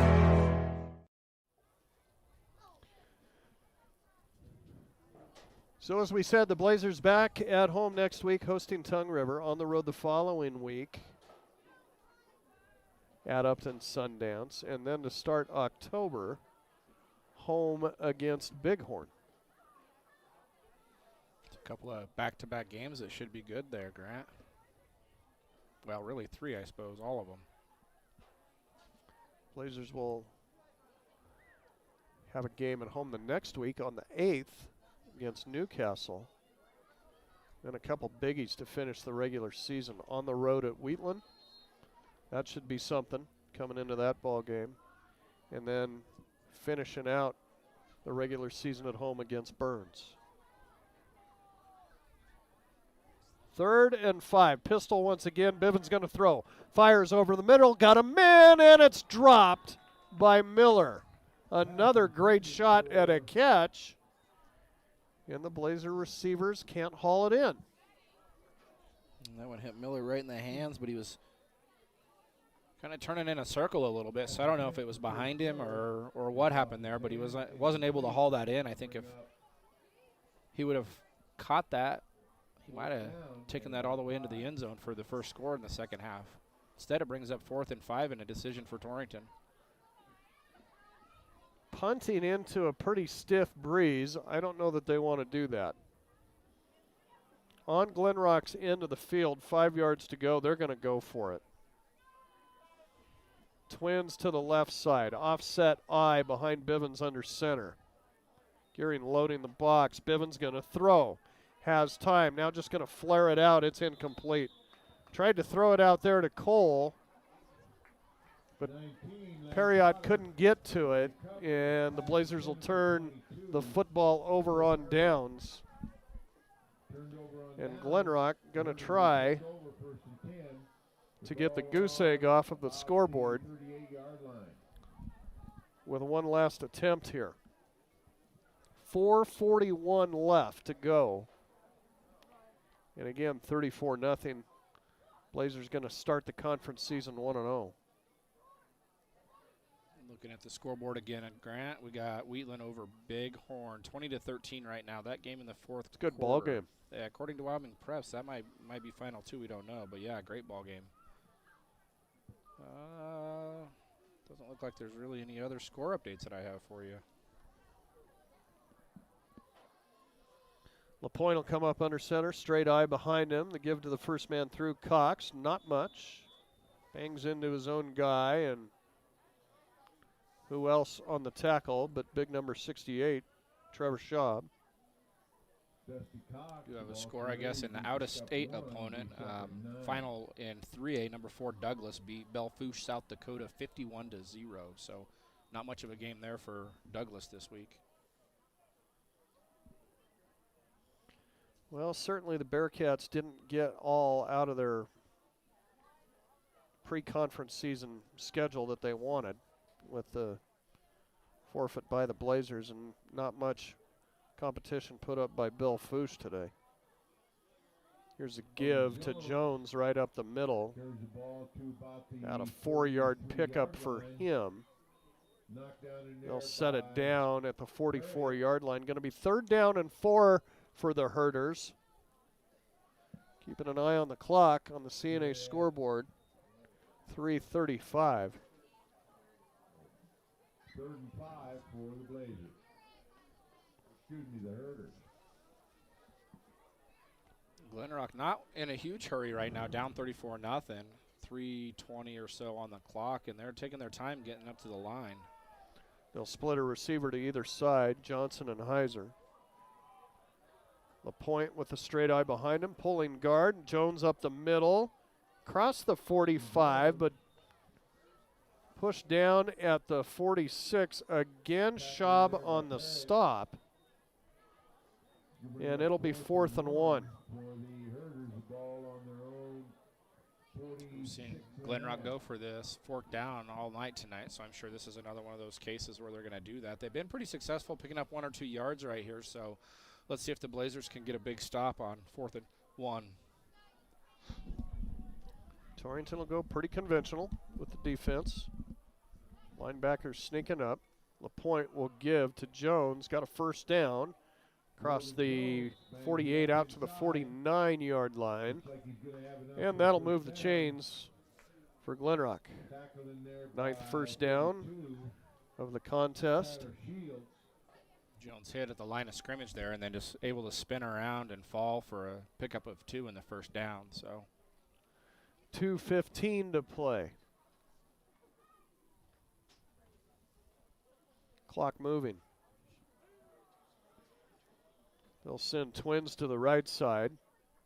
Torrington will rush 5. Ball on the floor. Scramble for it. Who's got it? Still loose in there. Kyler Shields diving in. Cole Perriott comes out of the pile with the football, and it's Torrington ball. Another huge turnover there by Glenrock. It looks like, I think that's the 2nd or 3rd time tonight that they've had a problem in that transition, and it's cost them. Blazers take over. It's going to be right. Well, Grant, we're at the NFL 2-minute warning when that happened. Blazers side of the 50 at the 49. Luckily, they don't do that here. That'll get us on the road earlier. Blazers, I'm sure, will probably play it close to the vest here, try to run out the clock. And the give coming. This is Dylan Packard in the backfield. Dylan across midfield down to the 45-yard line. Good run by Packard. Pick up for 6. Picks up about 6, be 2nd and 4. So Torrington having the chance to put a couple of different kids in the backfield. Good opportunity to get some playing time in and throw a different wrinkle at everybody. Packard's a junior. I'm sure that made his night. He's going to get another chance here. This time left tackle. Packard's got a 1st down across the 40 down to the 36. Packard again, the ball carrier. Stopped in there by Logan. So on those last 2 plays, Packard's managed to pick up a 1/1 down at 14 yards. So that's what you call fresh legs. I like it. I like the ability that Torrington has to do that. That's awesome.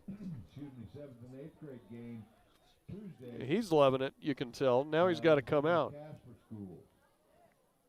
At 4 o'clock. So gets a high five there from Coach Russell Steinmetz. So great 2 possessions there for him. Under a minute to play. And it'll be victory formation for the Blazers. The snap to Bivens, the kneel down, And I don't know that he's going to need to do it again. 35 seconds left. Maybe one more time. So like half of them are going off the field, the other half aren't sure, shaking hands. Either way, that's it for this game tonight, as the Blazers are going to get the win, 34-0. They'll snap it once more.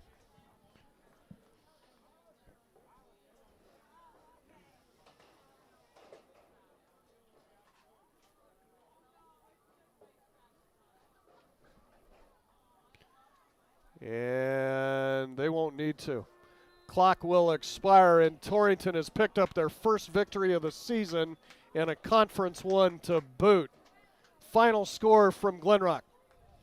Torrington Trailblazers 34, Glenrock Herders nothing. We'll take a break and be back to run through stats and chat with head coach Russell Steinmetz. And we'll do that after this break. Big deal to your overall health. At Memorial Hospital of Converse County, we have a team of dedicated healthcare providers who make patient-centered care the hallmark of what they do. Dr. Alan Mattern, a board-certified cardiologist and graduate of the Yale School of Medicine, sees patients weekly in our medical office building, and our cardiopulmonary team focuses on heart and lung health with tireless dedication. We are proving that bigger isn't always better at Memorial Hospital of Converse County. Find out more at conversehospital.com.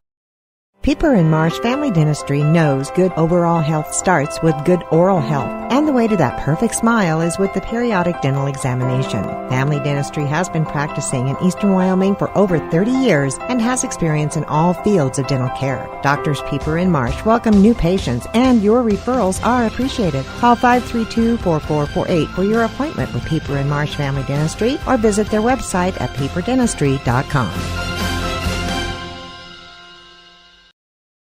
At Points West Community Bank, we know that agriculture is more than a business. It is a way of life. With over 94 years of experience in serving Goshen County, we understand and value the ways of our local farmers and ranchers. Through the quality of banking services and lending relationships, we take the time to know our customer and learn their operation firsthand. Stop in today to meet with our friendly and experienced lending staff to discuss your agricultural business needs. We look forward to seeing you. Points West Community Bank, a new direction in banking. Equal housing lender, member FDIC.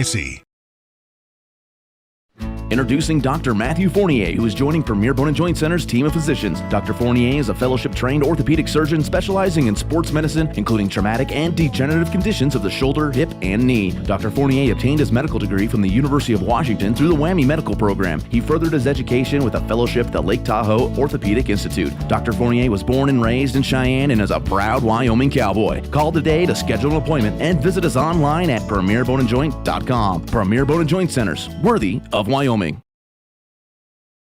Supporting our youth, that's what Torrington Beverage has been so proud of for so many years.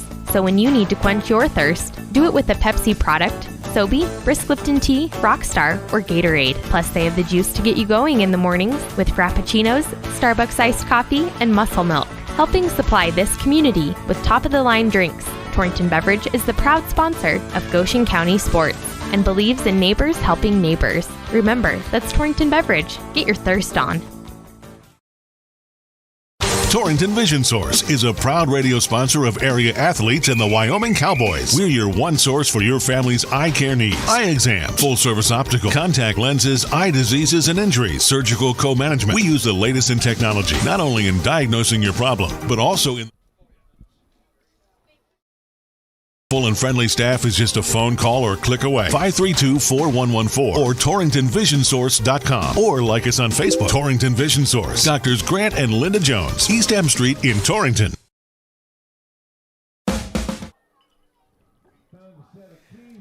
Trailblazers 34-0 winners tonight over the Herders. First conference game and the first win of the year for the Blazers.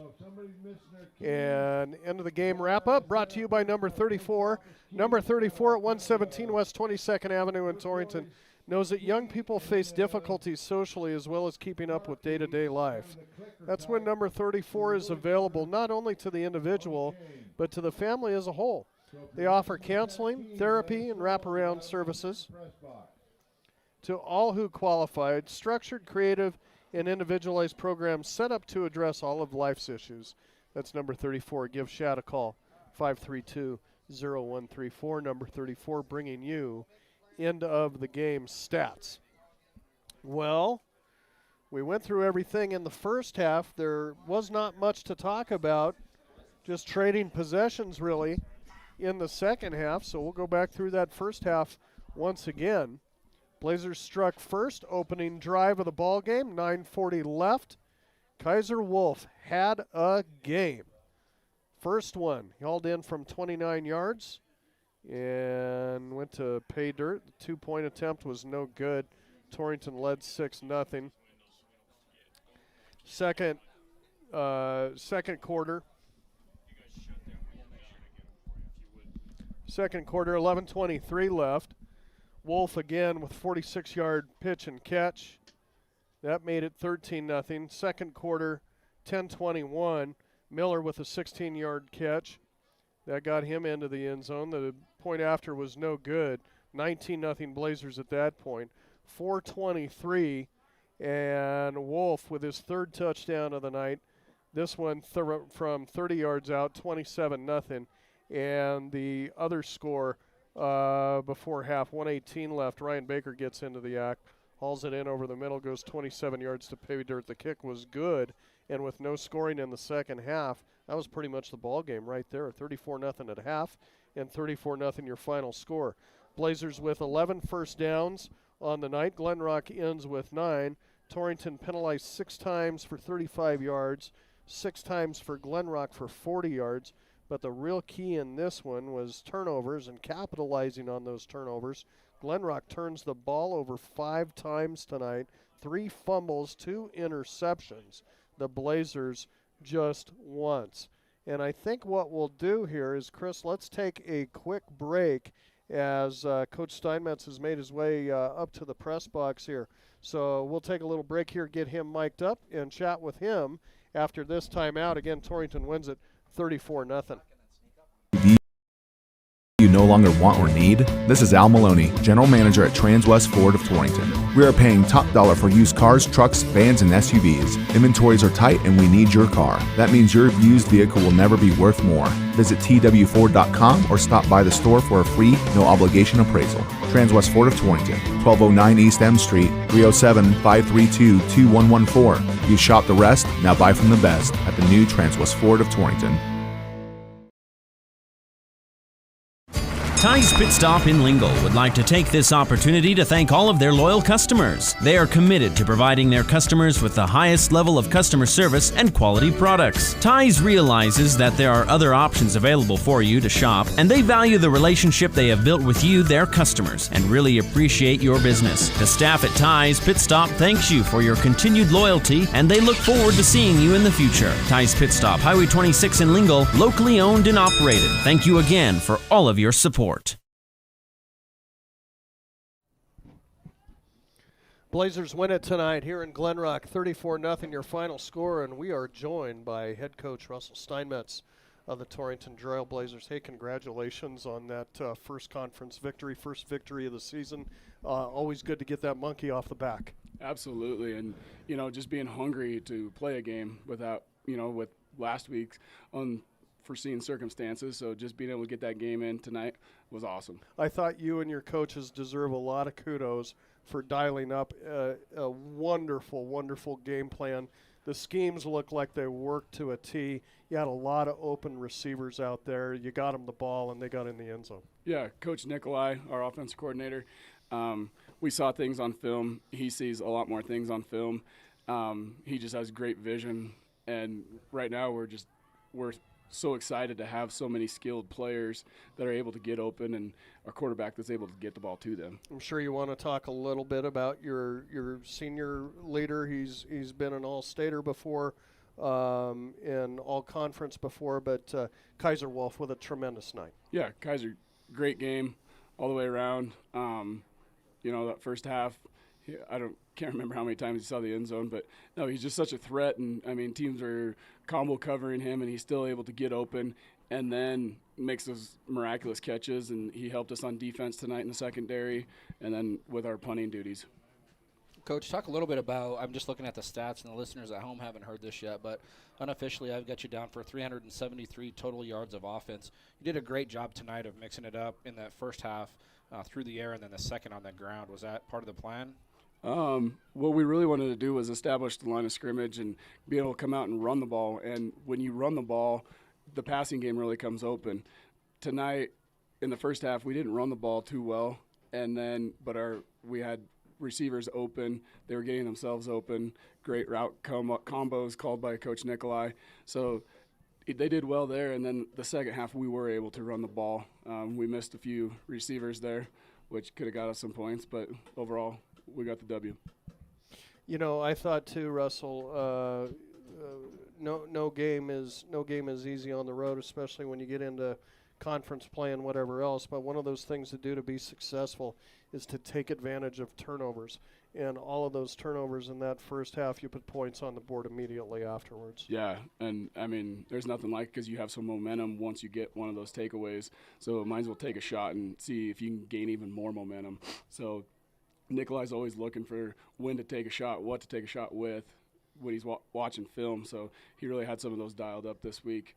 And, I mean, I think we had one turnover. Yeah. And, and we got 5. So it was a good job by us. And this Glenrock Herder team, they are always a physical team, one of the most physical teams we'll play in our conference. And so we knew they were going to be physical, and I think we matched that physicalness tonight. Logan Jones was a tough guy to bring down. He broke a couple on you for big yardage, but really overall you held him in check. Yeah, we held him in check. I mean, last week he went off for 200 and some yards against Pinedale. And then another one that we were really trying to keep in check, it was their tight end, Faber, number 32. And I think we kept him without a reception tonight. And he did great things on defense. That kid has a great motor, so we knew we had to block him tonight. Looked like he came out of the game pretty healthy. I saw Chase Miller kind of limping off a little bit there when he was going after that ball he couldn't get to. That would have been a score in the third quarter. But how'd you look coming out of the game? I think we are pretty healthy and just awesome getting these players back. And hopefully we have a great week of preparation for Tongue River next Friday. That's another thing I wanted to ask you. Boy, it made really a huge difference in this ball game having number 68 out there and number 87. You got Ryan Baker and you got Trevor Schaub. That made a big difference in this game. Oh, absolutely. Those two have great motors, and it was great to get Baker in the end zone tonight. That was great. So back at home, Russell, for the game against Tongue River, 6 o'clock kickoff next week. The Eagles are a better team this year. Absolutely, yeah, they're rolling. They beat Lovell. They beat Burns tonight. So, yeah, they are rolling. Coach Hansen's got those kids going. So I know we're going to face another physical team.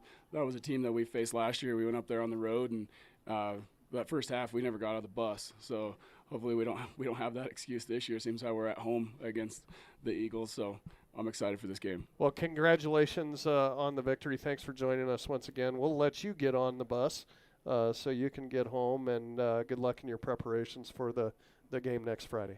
Thank you, guys. Head coach Russell Steinmetz of the Torrington Trailblazers, and we will take another quick break here. Why don't we, Chris? And get back to finishing these stats up and some final words to depart with from Glenrock after this. Big box stores, and then there's your store. You know, the store that's been around for 100 years with 5 generations making sure their customers are taken care of. That's Valley Mercantile, your Pronto Auto Parts dealer in Torrington. We know what a large company can offer, but we know what we offer as well. The parts you need, along with residential delivery, plus tire rotations, alignments, and brake inspections. We also offer a place for your waste oil disposal. We're your store. Valley Mercantile, your Pronto Auto Parts dealer in Torrington. People bank with people. At Platte Valley Bank, not only do we provide a wide array of financial services, we also provide leadership and volunteer time to support many community activities. We give our time, talent, and resources to help local organizations that have an impact on our friends and neighbors. Building long-term relationships with our customers and a strong commitment to our community is the way we do business. Platte Valley Bank, member FDIC.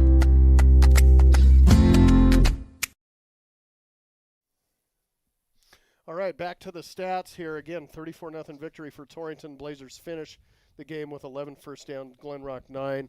Guess we went through those penalties. 6 on the Blazers, 35, 6 on the Herders for 40 yards. 5 turnovers by Glenrock tonight, 1 for Torrington. And we'll let Travis kind of finish out the team and individual stats here. Well, Grant, you said it at half. It was going to be a circus getting all those stats rounded up, and it was. The end of the game wasn't so bad because the second half went quick. So take a quick look at Glenrock on the ground. Jones and Cox led the way running. Jones had 26 rushes for 122 yards. Cox 10 rushes for 22. So total for the game, they had 38 rushes with 139 yards on the ground. Through the air in the second half, LaPointe only threw the ball 1 time. It was incomplete. So he finished the game tonight 2 of 6 with 6 yards. So really receiving through the air. I don't remember. I think that incomplete pass in the second half was to Johnson.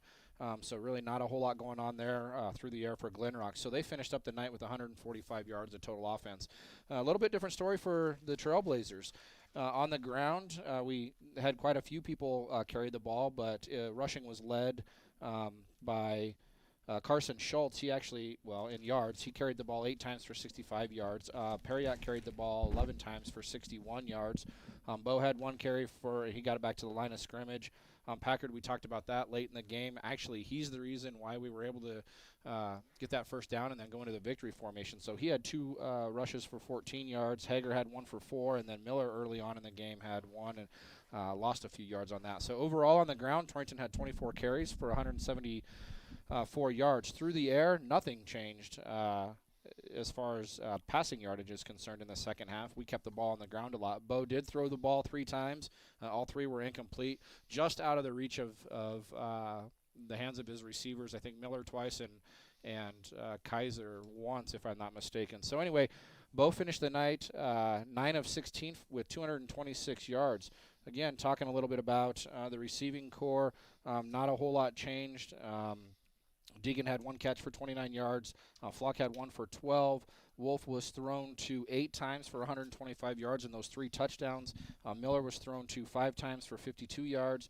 And then Baker had that 1 reception and a touchdown for 28 yards. So overall tonight, the Blazers finished up with 373 yards of total offense. Just a heck of a showing in their first win of the season. Yeah, it was a really good night for the Blazers. They get that first conference victory and the first victory of the year to go to 1-2. So that will do it for us from Glenrock High School tonight. Big thanks, John Gunn back at the studios, Chris Jenkins, Randy Jenkins here doing all the video casting on for KGOS Sports on our YouTube channel. Big thanks for Travis coming on up to Glenrock doing this game. Tim Hurst and the High School Football Scoreboard Show coming up 10:05 on 98.3 Kerm FM. Wyoming Cowboys tomorrow. Kickoff at 11:30. And the game against Tongue River next week.